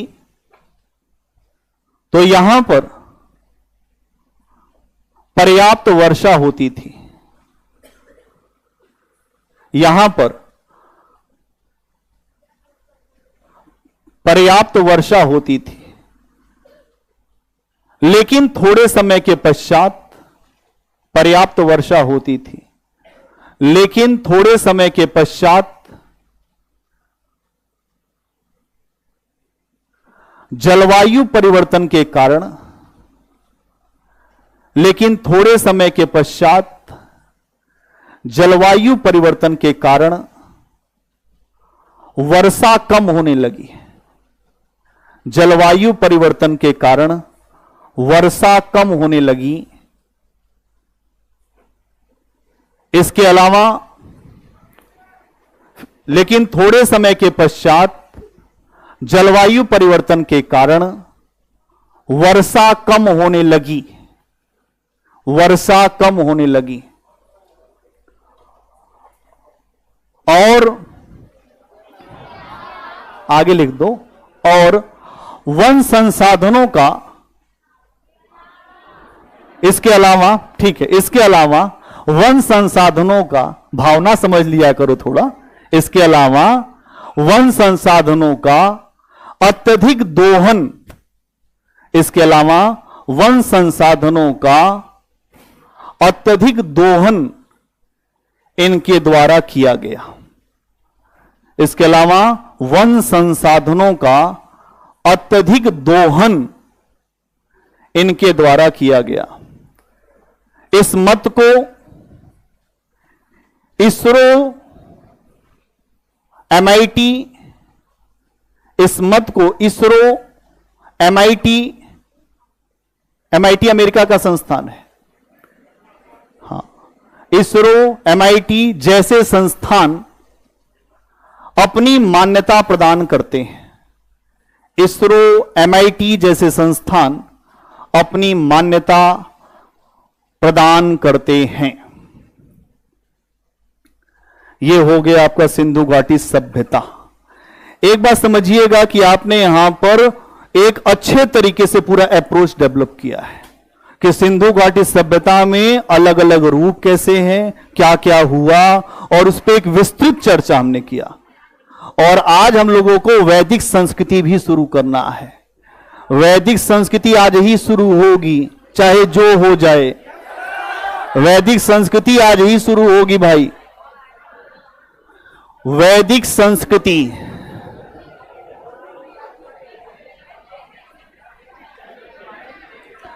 वैदिक संस्कृति अगर आप इसके पूरे समय को देखते हैं तो 1500 ईसा पूर्व से 600 ईसा पूर्व, और इसको भी अगर हम दो हिस्सों में बांट दें तो पूर्व वैदिक, ठीक है, तो पूर्व वैदिक संस्कृति और उत्तर वैदिक संस्कृति।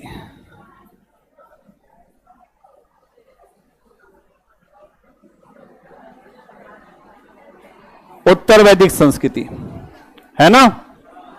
एक चीज आपको यहां पर दिखाई देगी कि निरंतरता, और दूसरा दिखेगा परिवर्तन। निरंतरता और आपको परिवर्तन दिखेगा। इसमें अगर आपको पूर्व वैदिक काल को बांटना हो तो 1500 से 1000 ईसा पूर्व, और इसको 1000 ईसा पूर्व से 600 ईसा पूर्व। और 600 ईसा पूर्व में एक बहुत बड़ी क्रांति हुई, बुद्ध का आना।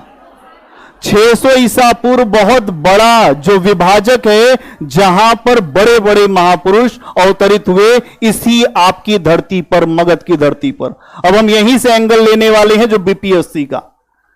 अभी कुछ लोग ये बोल रहे थे कि सर जो बीपीएससी का, आपसे ज्यादा हमें समझ है कि आपको फायदा कहां से होने वाला है। आप चिंता मत करिए बीपीएससी की, जो उसमें आएगा हम वहां लेकर आपको जाएंगे, आप चिंता मत करो। अभी आपको जैसे बता रहे हैं, आप अपने पहले स्टोरी टाइप में उसको समझ लो। तो यहां 1000 से 600 ईसा पूर्व, ठीक है। अब हम लोग सबसे पहले स्टार्ट करेंगे पूर्व वैदिक काल। किसको शुरू करेंगे? पूर्व वैदिक काल।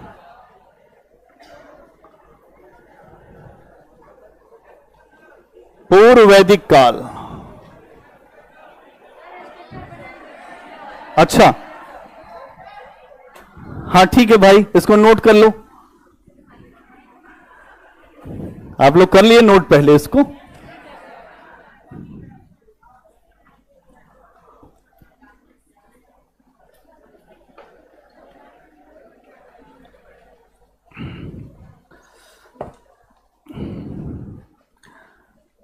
अगर आप इतिहास की अच्छी समझ चाहते हो तो ये दो बात समझ लो, एक तो निरंतरता और दूसरा परिवर्तन। फैक्चुअल इंफॉर्मेशन केवल आपको जो समझने के लिए है। बहुत ज्यादा फैक्चुअल इंफॉर्मेशन को अगर आप रखेंगे तो इसको लेकर आगे बढ़ना आसान नहीं होगा। वहनीय क्षमता खत्म हो जाएगी इतिहास की। एक होता है वहनीय क्षमता, वहन करके आप आगे लेकर नहीं जा पाएंगे। एग्जाम में लेकर जाना है तो स्टोरी आपके दिमाग में रहेगी। लिखने का तरीका आपके पास डेवलपमेंट होना चाहिए। अगर आप लिखने का तरीका डेवलप कर लेंगे, आगे चल के आपको मेंस देना है, जो मॉडर्न इंडिया में आपको लिखना ही है ना बीपीएससी में, कि नहीं लिखना है? वही तरीका यहां भी इस्तेमाल हो रहा है। अगर यहां लिख लेंगे तो वहां भी लिख लेंगे, यहां तैरना आ जाएगा तो वहां भी तैर जाएंगे, और यहां तैरना नहीं आएगा तो वहां भी नहीं तैर पाएंगे। क्या बात समझ में आ रही सबको? तो यहां इस बात को समझना है। आ जाइए पूर्व वैदिक काल पे। अरे भाई थोड़ा सा तेज करो, रफ्तार बढ़ाओ, थोड़ा रफ्तार बढ़ाओ। चलो आगे बढ़ो। पूर्व वैदिक काल,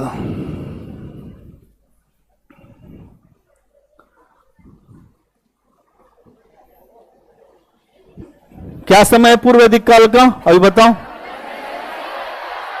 ठीक है, 1500 से 1000।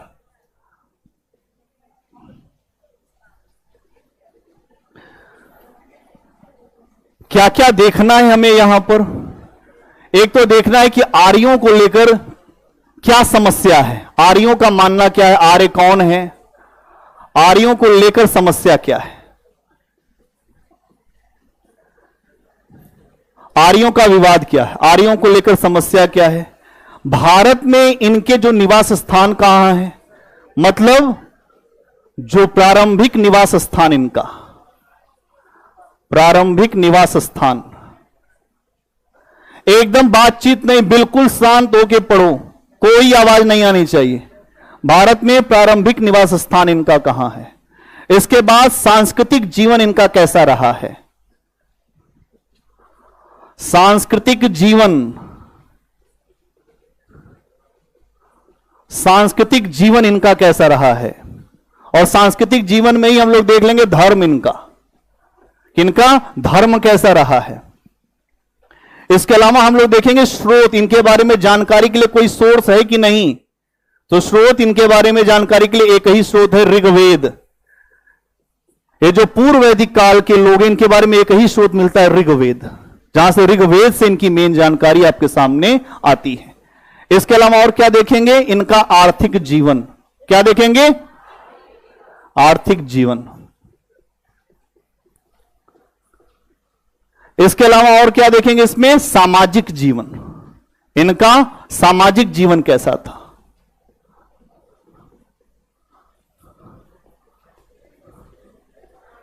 और इसके बाद देखेंगे राजनीतिक जीवन, कि कोई राजनीति थी क्या इनकी, राजनीतिक जीवन। इतने एंगल्स पे हम लोग जो पूर्व वैदिक काल को देखेंगे, ये पूरा एंगल है, इसी एंगल पे आगे बढ़ेंगे। क्या सबको समझ में आ रहा है? बोलो, क्या सबको समझ में आ रही है बातें? ये एंगल हम लोग लिखेंगे। सबसे पहले आर्यों को लेकर समस्या क्या है, आर्य कौन थे, कहां से आए थे, यह बड़ा मुद्दा बनता है। अभी आपने जो पुस्तकों में पढ़ा होगा, आर्य मतलब होता है श्रेष्ठ, उच्च कुल का, लेकिन अब ऐसा नहीं माना जाता। आप जो पुस्तक पढ़ते हैं उस पुस्तक से आगे की पुस्तकें आ चुकी हैं, उसमें यह माना जाता है कि आर्य वो लोग हैं जो आए थे कहां से, इंडो यूरोपियन। अगर आप देखें तो पूर्वी यूरोप से आए थे और वो इंडो यूरोपियन भाषा बोलते थे। आर्य कौन थे, जो पूर्वी यूरोप से आए।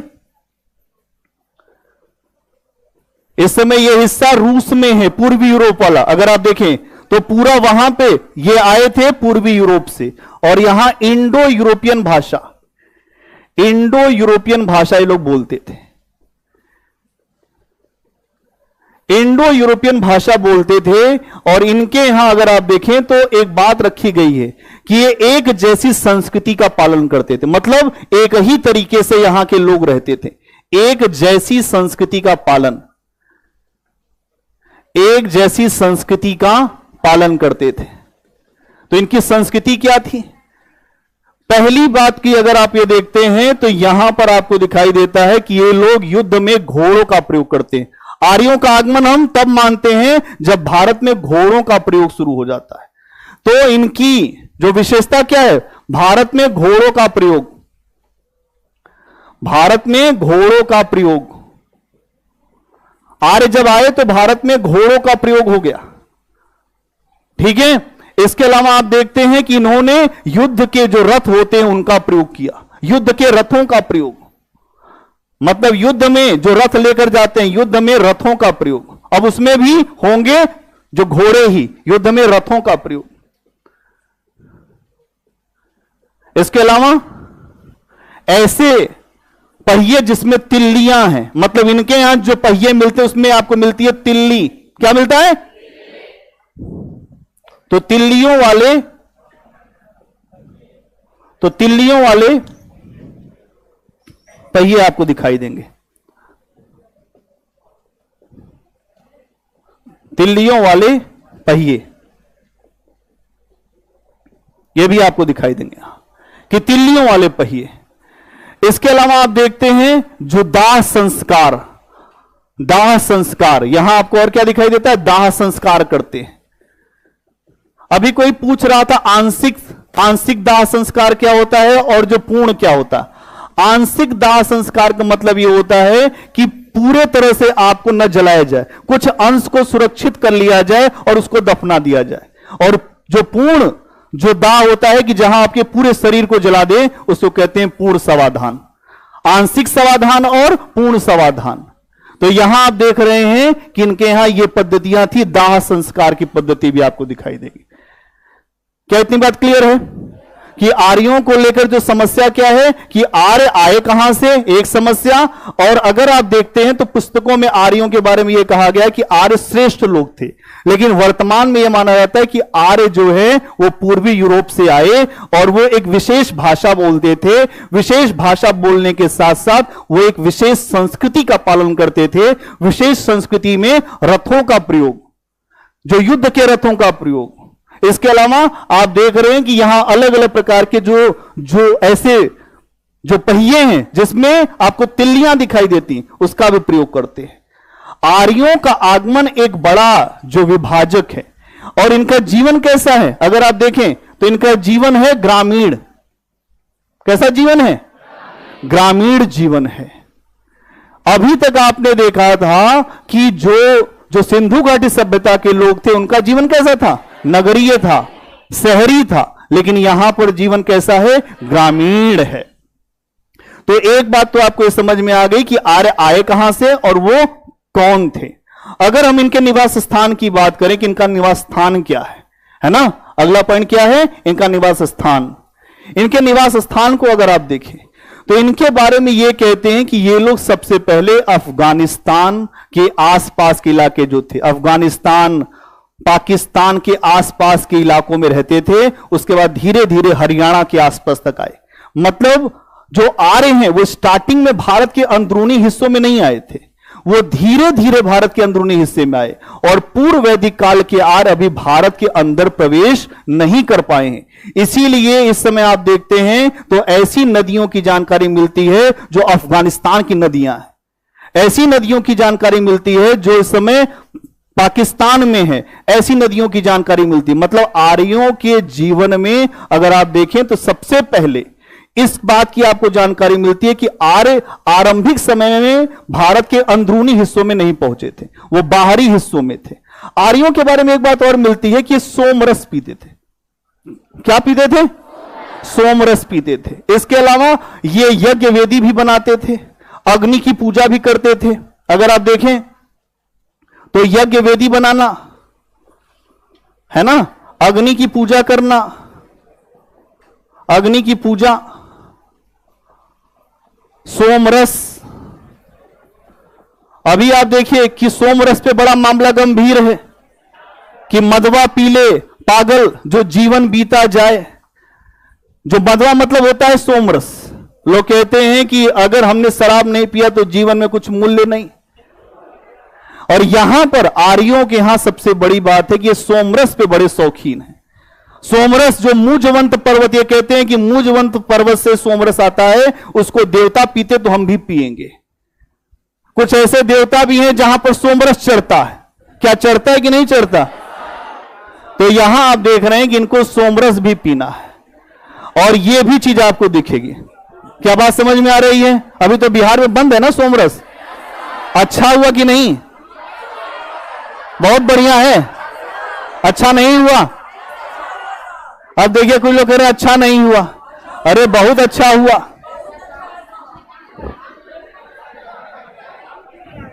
अच्छा हुआ।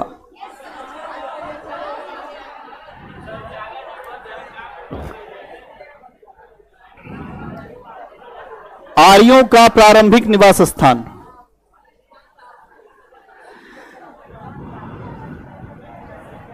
आर्यों का प्रारंभिक निवास, जो सोम रस है ना, अपने आप में बड़ा अच्छा है। इसको पीने के लिए लोगों के जीवन में बड़ा बदलाव आया। अगर आप देखते हैं, अधिकतर इंद्र को, अगर आप इंद्र नामक देवता की चर्चा भी आप सुनेंगे, इंद्र को सबसे ज्यादा ऋग्वेद के मंत्र समर्पित है, और इंद्र जो है सोमरस ही पीते हैं। इंद्र सोमरस पीने के बड़े शौकीन है। अक्सर आपने देखा हो इंद्र का दरबार लगा, सोमरस पी रहे हैं, है कि नहीं? तो फिर उससे आगे बात आती है, तो यहां समझना पड़ेगा कि सोमरस का प्रयोग ये लोग करते थे। अब निवास स्थान की बात करिए तो आर्य वर्तमान के अफगानिस्तान से लेकर भारत के पंजाब और हरियाणा, वर्तमान के अफगानिस्तान से लेकर, आर्यों को अगर आप देखेंगे तो वर्तमान के अफगानिस्तान से लेकर अगर हम देखें तो भारत के पंजाब और हरियाणा, भारत के पंजाब और हरियाणा, भारत के पंजाब और हरियाणा तक इनका विस्तार आपको दिखाई देता है कि भारत के पंजाब और हरियाणा के क्षेत्र में इनका विस्तार था। अफगानिस्तान की कुछ नदियों की चर्चा आती है यहां पर, अफगानिस्तान की कुछ नदियों की चर्चा, यहीं से प्रश्न आ जाएगा। अफगानिस्तान की नदियों की चर्चा, कौन कौन सी नदियां हैं अगर आप देखते हैं तो यहां पर एक नदी आपको मिलती है गोमल, है ना? एक नदी आपको मिलती है सुवास्तु, एक नदी आपको मिलती है सुवास्तु, एक नदी आपको मिलती है जिसको हम कहते हैं कुंभा, कुभा नदी। इसके अलावा एक नदी मिलती है आपको कुर्रम, कुर्रम। अब आप देखिए इतनी नदियां ऐसी हैं जिनकी जानकारी आपको स्टार्टिंग में मिलती है। ये 4 नदियां हैं, जो गोमल, फिर सुवास्तु, कुंभा और कुर्रम। एक बार बोलो,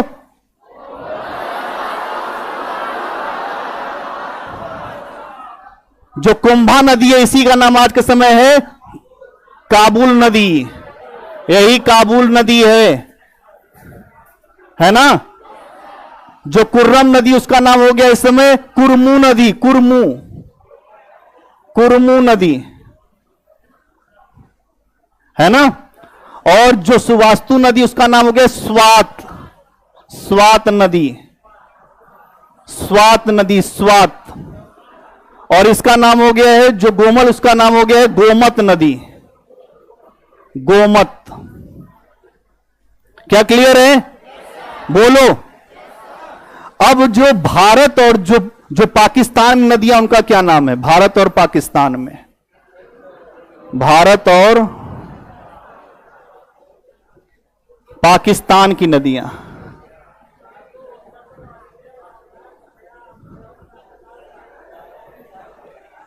कौन है विद्वान भाई? कहां विद्वत परिचय दे रहे हो भैया? नानी के आगे ननियोरे का बखान नहीं चलता है, पता है नहीं? एक व्यक्ति गया अपने ननिहाल और लगा प्रशंसा करने अपनी नानी के सामने, तो नानी ने समझाया कि देखो बेटा, तुम यहीं से छोटे थे तो यहीं से बड़े होके गए हो, जो विद्या सीखे हो यहीं से। जो गुरु होता है ना, उसको सब पता होता है, बच्चों के बारे में सब पता होता है, क्योंकि हम भी आपके जैसे रहे हैं। आप विद्यार्थी हैं, आपकी सारी बात हमें समझ में आती है और आपको भी ऐसे ही आगे बढ़ना है। तो यहां पे थोड़ा जो सबके हित के बारे में सोचे, सबका हित होगा तो बड़ा अच्छा होगा, अपना हित होगा तो अच्छा कहां होगा? सर्वजन हिताय सर्वजन सुखाय। चलिए, तो यहां पर आप देख रहे हैं जो भारत और जो पाकिस्तान की नदियां, इसमें सबसे पहले ऋग्वेद में सूचना आती है सिंधु नदी की। किस नदी की सूचना आती है? सिंधु नदी की सूचना आती है। इसके बाद आपको सूचना आती है वितिस्ता नदी। किसकी? वितिस्ता। इसके बारे में इसको अभी क्या कहते हैं? झेलम। तो वितिस्ता नदी की सूचना आती है। इसके अलावा आपको एक नदी की सूचना आती है अस्किन। स्किन। इसके लिए एक शब्द आता है चेनाब। बहुत बढ़िया, बहुत बढ़िया। आप सब फाउंडेशन पढ़े हुए हैं। कोई बता रहा था हमसे कि आप सर मैप नहीं बनाते। हमने कहा फाउंडेशन में इतना बढ़िया मैप बना के तुम्हें समझाया गया है, अगर वहां नहीं समझ पाओगे तो फिर हम मैप, हमारे पास बहुत सारे काम हैं, हम कुछ और भी बताना चाहते हैं आपको, और थोड़ा अंदर लेकर जाना चाहते हैं, इसलिए हम और बहुत सारी बातों पे ध्यान नहीं दे रहे। और वो आपने फाउंडेशन में बहुत अच्छे तरीके से पढ़ा था कि सिंधु घाटी सभ्यता में पूरा जो त्रिभुज बना के पढ़ा था कि नहीं पढ़ा था? उस समय पढ़ लिया तो क्या एक ही चीज को आपको हमेशा अध्ययन कराया जाए कि आगे बढ़ा जाए? आगे बढ़ना होगा, तो यहां आगे बढ़ने का है। ठीक है, और क्या है? एक नदी मिलती है आपको जो हम लोग देखते हैं, जिसका नाम है पुरुष, जो पुरुष रड़ती, पुरुष रड़ती। इसके लिए अभी इसका नाम क्या है? रावी नदी नाम है। यहां पे रावी नदी है। इसके अलावा अगर आप देखते हैं तो एक नदी मिलती है जिसका नाम है विपाशा। आप सबको नाम याद है? तो विपाशा मतलब व्यास। और फिर एक नदी मिलती है सरस्वती। और इसी के लिए एक शब्द आता है जो माते तमा। क्या आता है? माते तमा, माते तमा। इसके अलावा एक शब्द आता है जो सदा नीरा तो आता ही है, एक शब्द आता है नदी तमा। एक शब्द आता है नदी तमा, जो एक शब्द आ गया जिसको कहते हैं माते नमा, और एक होता है नदी तमा। ठीक है, यह शब्द आपको दिखाई देगा। तो यहां पर अगर हम देखें तो ये सारे शब्द मिलते हैं। इसके अलावा आर्यों ने हिमालय पर्वत के लिए एक अलग शब्द इस्तेमाल किया है, उसे हिमवंत कहा है। क्या कहा है? हिमालय के लिए हिमवंत पर्वत, हिमवंत, हिमवंत इसके लिए अपना नाम रखा है। अगर आप देखेंगे इस समय आर्य भारत के भीतरी हिस्सों से परिचित नहीं थे, मतलब भारत के भीतरी हिस्सों से परिचित नहीं थे। अभी न इनको अरब सागर की जानकारी थी, न इनको बंगाल की खाड़ी की जानकारी थी। मतलब अभी अरब सागर और अगर आप बात करें बंगाल की खाड़ी, तो इनको जानकारी अभी नहीं थी, इनको जानकारी अभी नहीं थी, इनको अभी जानकारी नहीं है। मतलब भारत के आंतरिक हिस्सों में ये अभी प्रवेश नहीं कर पाए थे। ये हम लोगों ने इस जगह आपको बात समझा। अगर आप देखें कि इनके जानकारी के बारे में फिर क्या स्रोत है हमारे पास, इनके जानकारी के बारे में एक ही स्रोत है, ऋग्वेद। क्या है जानकारी के बारे में? एक बार नदियों का नाम थोड़ा सा तुम रिपीट करो, तेजी से बोलो।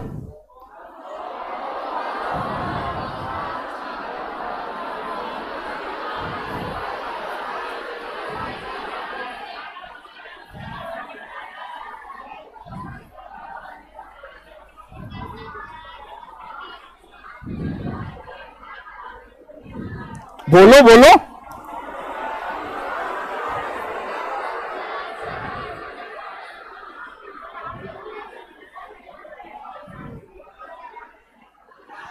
ठीक है, बहुत बढ़िया, बहुत बढ़िया। अब ऋग्वेद इनके बारे में जानकारी के लिए एक बड़ा स्रोत है। ऋग्वेद मतलब अगर आप देखें तो ऋग्वेद से आप जो पूर्व वैदिक काल के आ रहे हैं उनकी जानकारी प्राप्त करते हो। ऋग्वेद में क्या है? ऋग्वेद, इसकी रचना किसने किया? तो कृष्ण, अगर देखें तो कृष्ण द्वापन वेद व्यास के द्वारा ऋग्वेद की रचना की गई। ऐसी मान्यता है कि इन्होंने इसकी रचना किया। इसमें अगर आप देखेंगे तो मुख्यतः जो देवताओं की स्तुति की गया है, अगर यहां आप देखते हैं तो देवताओं की स्तुति है ना? देवताओं की स्तुति। इसमें आप देखते हैं इंद्र की स्तुति है ना, अग्नि की स्तुति है, ठीक है। अलग अलग अगर आप देखते हैं तो जो वरुण की स्तुति है, ठीक। इंद्र पर सबसे ज्यादा मंत्र है 250 और इन पे 200। यहां आप देख रहे हैं तो एक बात समझना पड़ेगा कि ऋग्वेद में जो दूसरा और जो 7वां मंडल है वही सबसे पुराना है। तो ऋग्वेद में कितने मंडल हैं? 10 मंडल। तो दूसरा और 7वां मंडल ही सबसे पुराना है। दूसरा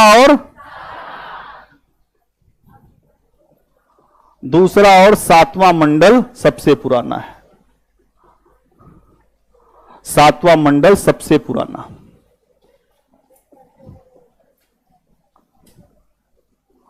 दूसरा और 7वां मंडल सबसे पुराना है। आप यहां देख रहे हैं कि इस बात को समझना पड़ेगा। अभी यहां पे अगर हम देखें तो एक प्रकार का आपको संघर्ष दिखाई देता है। पहले यहां है आर्य और दूसरे है अनार्य। यहां पर आपको दिखाई देगा एक तरफ है आर्य और दूसरे तरफ है अनार्य। अनार्य जो लोग हैं ना, आर्य लोग इनसे बहुत ज्यादा चिढ़ते हैं अनार्यों से। कहते हैं अनार्य लोग हमारी गाय चुरा लेता है, गाय चोरी कर लेता। गाय वहां पे बड़ी महत्वपूर्ण थी। गाय के लिए कई सारे शब्द है, अघन्या जिसको न मारा जाए, और अधिकतर युद्ध, जैसे राजा के लिए एक नाम मिलता है गोप, जो समय को नापने के लिए एक शब्द आता है जो गोधूली। अगर आप देखें यहां पे खूब इसी के नाम पर है, जैसे राजा के लिए गोप, फिर समय को नापने के लिए गोधूली, ठीक है। इसके अलावा एक शब्द आता है गवेष्टि, ठीक है। इसके अलावा एक शब्द आता है गोधन। मतलब हर चीज इसी से जुड़ी है। राजा के लिए और वहां के समाज में गाय बड़ा महत्वपूर्ण रहता है। और अगर आप देखें तो इन्हीं के बीच में लगातार संघर्ष रहता है, आर्य और अनार्य। अनार्य लोगों के लिए हमेशा एक ही खतरा था कि जब आर्य आराम करते रहते थे तो आ जाते थे, इनका जानवर खोल लेते थे और जानवर खोल के अपने घर को लेकर चल देते थे।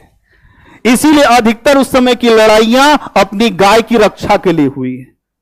अगर आप देखेंगे अधिकतर लड़ाइयां जो गाय की रक्षा के लिए हुई। तो यहां समझना पड़ेगा कि जो गोधन है उसका काफी महत्व है।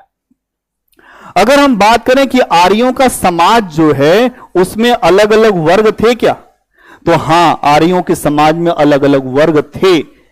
अलग अलग वर्गों की बात रखी गई है। कुछ लोग ऐसे थे जो एक काम करते थे धार्मिक, उनके लिए शब्द आया पुरोहित। आर्यों के यहां एक वर्ग है जिसका नाम है पुरोहित। दूसरा अगर आप देखेंगे तो एक वर्ग है योद्धा, ठीक है, कि योद्धा आपको दिखाई देगा। जो तीसरा वर्ग है उसको कहा गया विश्व। क्या कहा गया? विश्व, मतलब सामान्य जनता। सामान्य जनता, यह तीसरा वर्ग है। इसमें आप देखते हैं कि ये जो वर्ग हैं यहां पर समाज में एक बंटवारे को आपके सामने रखते हैं। अभी आपने सिंधु घाटी सभ्यता में देखा था कि मात्र सत्तात्मक समाज था। यहां आप समाज देखेंगे पितृ सत्तात्मक हो गया। तो यहां पे समाज कैसा है? पितृ सत्तात्मक। पितृ सत्तात्मक समाज है। जो परिवार का मुखिया कौन होगा? पिता। ऐसे ऐसे वर्णन ऋग्वेद में आते हैं कि एक पिता अपने पुत्र को मृत्यु दंड दे देता है। भाई इसका मतलब तो पिता विशेषाधिकारों से संपन्न रहा होगा, बड़ा उसका आवाज चलती होगी, हनक होगी। आज भी पिता उसी हनक में है, अभी बदला नहीं है। अभी आप अपने पापा जाके बताइए कि पापा हमारी एक समझ है, हमारी बुद्धि काम करे, कह रुको अभी तुम थोड़ा, हमारी समझ तुमसे ज्यादा है। आपकी बात वो बहुत मानेंगे तब जब आप अधिकारी हो जाएंगे। हमारी एक विद्यार्थी है, वो अभी एडीएम है, तो वो हमसे अक्सर कहती थी कि सर जब मैं तैयारी कर रही थी मेरे पापा मेरी कोई बात नहीं सुनते थे। हमने कहा एक ही बात कि तुम्हारी बात उस समय सुनी जाएगी जब तुम कोई स्थिति को प्राप्त कर लो। आज कहती है कि सर हर बात पापा हमसे पूछ के ही करते हैं।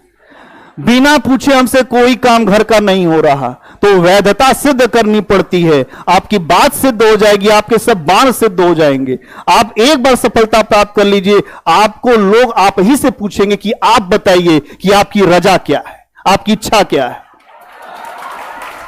तो यहां समझना पड़ेगा इस बात को कि हमें इस बात को देखिए आप कि यहां आर्यों का जो समाज है, इस समाज में पितृ सत्तात्मक व्यवस्था है और अभी कोई सामाजिक विभाजन नहीं है, कोई सामाजिक विभाजन नहीं है। अभी समाज कबीला पर आधारित है। कबीले में एक मुखिया है। जैसे आप लोग एक मुखिया चुन के किसी को यहां खड़ा कर दे तो आप में और हम में कोई अंतर नहीं है। मोह में, तो में, खड़क खंभ में, मुझ में और तुम में कोई अंतर ही नहीं है। उस समय ऐसा ही समाज था। अभी एक व्यक्ति को चुन के अलग कर दिया गया कि ऐसा है भैया, तुम हमारे ऊपर अपना काम करो, अगर कोई हमारे ऊपर आक्रमण होगा तो तुम आगे चल के लड़ लेना। समाज एक है। इसका उदाहरण आपको एक जगह दिखेगा कि ऋग्वेद के 10वें मंडल में आपको उदाहरण मिलेगा इसका। ऋग्वेद के 10वें मंडल में 10वें मंडल में एक व्यक्ति कहता है कि मैं हूं कवि, मेरा नाम है कवि, मैं करता हूं कविताएं, मेरे द्वारा होती हैं कविताएं। और उसके बाद यह बताता है कि मेरे जो पिता हैं वो वैद्य हैं। क्या हैं? डॉक्टर हैं। और मेरी माता अनाज पीसती है, अनाज को पीसती है। इसका मतलब अभी जन्म आधारित व्यवस्था कर्म आधारित व्यवस्था है। और अगर आप भगवत गीता को देखें तो भगवत गीता में भी यही कहा गया है, चातुर्वर्ण्यम मया सृष्टम गुण कर्म विभागस्य। 4 वर्णों की रचना मैंने किया, लेकिन लोगों के जो अच्छे गुण हैं उनके आधार पे। अब लोग कहते हैं यहां पे कि वो शूद्र, कुछ शूद्र नहीं। जिसके अंदर बेहतर गुण वो वही व्यक्ति बेहतर है, जिसके अंदर अच्छे गुण नहीं वो ब्राह्मण हो के भी मूर्ख है ना। ये समझना पड़ेगा, क्योंकि वर्ण व्यवस्था का मतलब ये नहीं है कि आपको अधिकार मिल गया। भारत में वर्ण व्यवस्था की व्याख्या बहुत ज्यादा गलत हुई है, इसलिए समस्या है। जो शिक्षा देने का काम कर रहा है वो ब्राह्मण है, जो लड़ने का काम कर रहा है वो क्षत्रिय हो, चाहे जिस वर्ग से आता हो। यह समाज है। यहां अभी समाज में कोई विभाजन नहीं दिख रहा है, समाज में कोई बदलाव ऐसा नहीं है। यहां अभी समाज में फ्रीडम दिखाई देगा, आपको अभी एक तरह की स्वतंत्रता दिखाई देगी। अगर आप देखें तो यहां पर जो महिलाएं हैं उनकी स्थिति क्या है? महिलाएं पूर्व वैदिक काल में काफी अच्छी स्थिति में, बहुत शानदार अवस्था है। पढ़ने के लिए पूरा टाइम मिलता है कि तुम पूरी पढ़ाई करो, कोई समस्या नहीं है, पूरी पढ़ाई करो। और अध्ययन के बाद जो उस समय की व्यवस्थाएं हैं, चाहे वो जो सभा हो या समिति हो या विदत हो, सब जगह महिलाएं भी जाती थी पुरुषों के साथ, आध्यात्मिक कार्यों को भी करती थी। मतलब जितना काम पुरुष करता था उतना काम महिला करती थी। इसका प्रमाण क्या है? ऋग्वेद के बहुत सारे मंत्र इन महिलाओं के द्वारा लिखे गए। ऋग्वेद में एक मंत्र तुम नहीं पढ़ पाओगे, उन्होंने लिख दिया। यह बड़ी बात है। अपाला, घोषा, विश्ववारा, ये बहुत सारी महिलाएं हैं। फिर लोपामुद्रा, बहुत सारी ऐसी महिलाएं हैं जिन्होंने ऋग्वैदिक मंत्रों की रचना किया है। मतलब पूर्व वैदिक काल में आप देखें तो एक तो महिलाओं के साथ अच्छा व्यवहार है, उनकी शिक्षा की व्यवस्था है, वो ऋग्वैदिक मंत्रों की रचना कर रही हैं और लगातार अपने जीवन में आगे बढ़ रही हैं। और जो पुरुष की सहयोगी हैं, अभी कोई ऐसा नहीं है कि उनके लिए कोई अलग से व्यवस्था कर दी गई है, उनका सहयोग है और वो आगे बढ़ती हुई आपको नजर आएंगी। लेकिन यहां के बाद क्यों महिलाओं की स्थितियां गिरती हैं? क्योंकि पुरुष हावी हो जाता है। अच्छा, एक चीज और आपको दिखाई देगी कि अगर यहां पे जो पुरुष अनेक विवाह कर सकता था तो वैसे महिलाएं भी अनेक विवाह करती थी। मतलब जो 2 बातें हैं, एक तो व्यवस्था है कि जो बहुपत्नी व्यवस्था, एक नहीं अनेक पत्नियां, और एक है जो बहुपति व्यवस्था। देखिए बहुत आनंद का विषय हो गया लोगों के लिए। अरे यार, ये जो व्यवस्था है, ये व्यवस्था समाज के एक दृष्टिकोण को दिखाती है कि समाज में जो अधिकार जो पुरुषों के पास है वही अधिकार महिलाओं के पास भी है, होना भी चाहिए। अगर पुरुष करे तो अच्छा अच्छा और महिला करे तो खराब खराब। समस्या ये नहीं है, जो समस्या ये है कि पुरुष अपने लिए अलग नियम रखना चाहता है और महिला के लिए अलग नियम रखना चाहता है। समस्या यहां है, अगर दोनों ठीक हो तो फिर कोई समस्या ही नहीं है। यहां यह समझना पड़ेगा आपको कि एक तरह की स्थितियां बेहतर रही हैं और उसे हम देखते हैं, ठीक है। और अगर आप देखिए अनारियों में जो कुछ जातियों का उल्लेख आता है जिनका नाम है दास, दस्यु और पड़ी। अनार में है कौन कौन? दास, दस्यु और पड़ी। इनका एक ही काम है जानवर चुराना, एक ही काम करते जानवर चुराते हैं, ये लूट लेते हैं, बस उसके बाद आगे बढ़ गए। इनके पास और कोई काम नहीं है, अक्सर लड़ाई होती है इनकी। अगर आप देखते हैं तो यहां पर जो सभा और समिति है वहां पर महिलाएं जाती हैं, यज्ञ करने जाती हैं, है ना। इसके अलावा राजनीतिक निर्णय की प्रक्रिया में भागीदारी करती हैं। मतलब राजनीतिक निर्णय, अगर जो कोई निर्णय लिया जाएगा वहां महिलाओं को भी रखा जाएगा। महिलाओं के विवाह की आयु अच्छी रखी गई, मतलब वो पूरी शिक्षा के बाद ही विवाह होगा, नहीं तो उसके पहले विवाह नहीं किया जाएगा। धीरे धीरे लड़कियों के विवाह की आयु जो घटती चली गई, आप देखेंगे आधुनिक काल में भी 4 साल पर लड़की का विवाह कर दिया गया और वो लड़की उठी सो के उसकी शादी हो गई, पता नहीं चला उसकी शादी हो गई, लड़की गई, क्या पता चलेगा भाई। इसको कहते हैं बाल विवाह। जो बाल विवाह हो गया, फिर जिससे शादी हुई उसकी मृत्यु हो गई वो बाल विधवा। मतलब एक से एक बढ़ के समस्या। आप देखेंगे आपके समाज में जितनी व्यवस्थाएं बदली है ना, उस व्यवस्थाओं के जिम्मेदार हम खुद हैं। अगर आप यहां देखें, पितृसत्तात्मक समाज में बलिदान हमेशा महिलाओं से लिया गया है, हमेशा। कि ऐसा है कि अगर बलिदान देना तो फिर तुम दे दो। यह सोच बदलनी पड़ेगी। यह सोच वहां आपको आगे चल के दिखेगी, धीरे धीरे यह सोच आपको आगे चल के दिखेगी, ठीक है। आज के लिए इतना ही रुको, कल आगे बात करेंगे जो कबीले की व्यवस्था है। अभी जो लड़कियां हैं वो बैठी रहेंगी, जो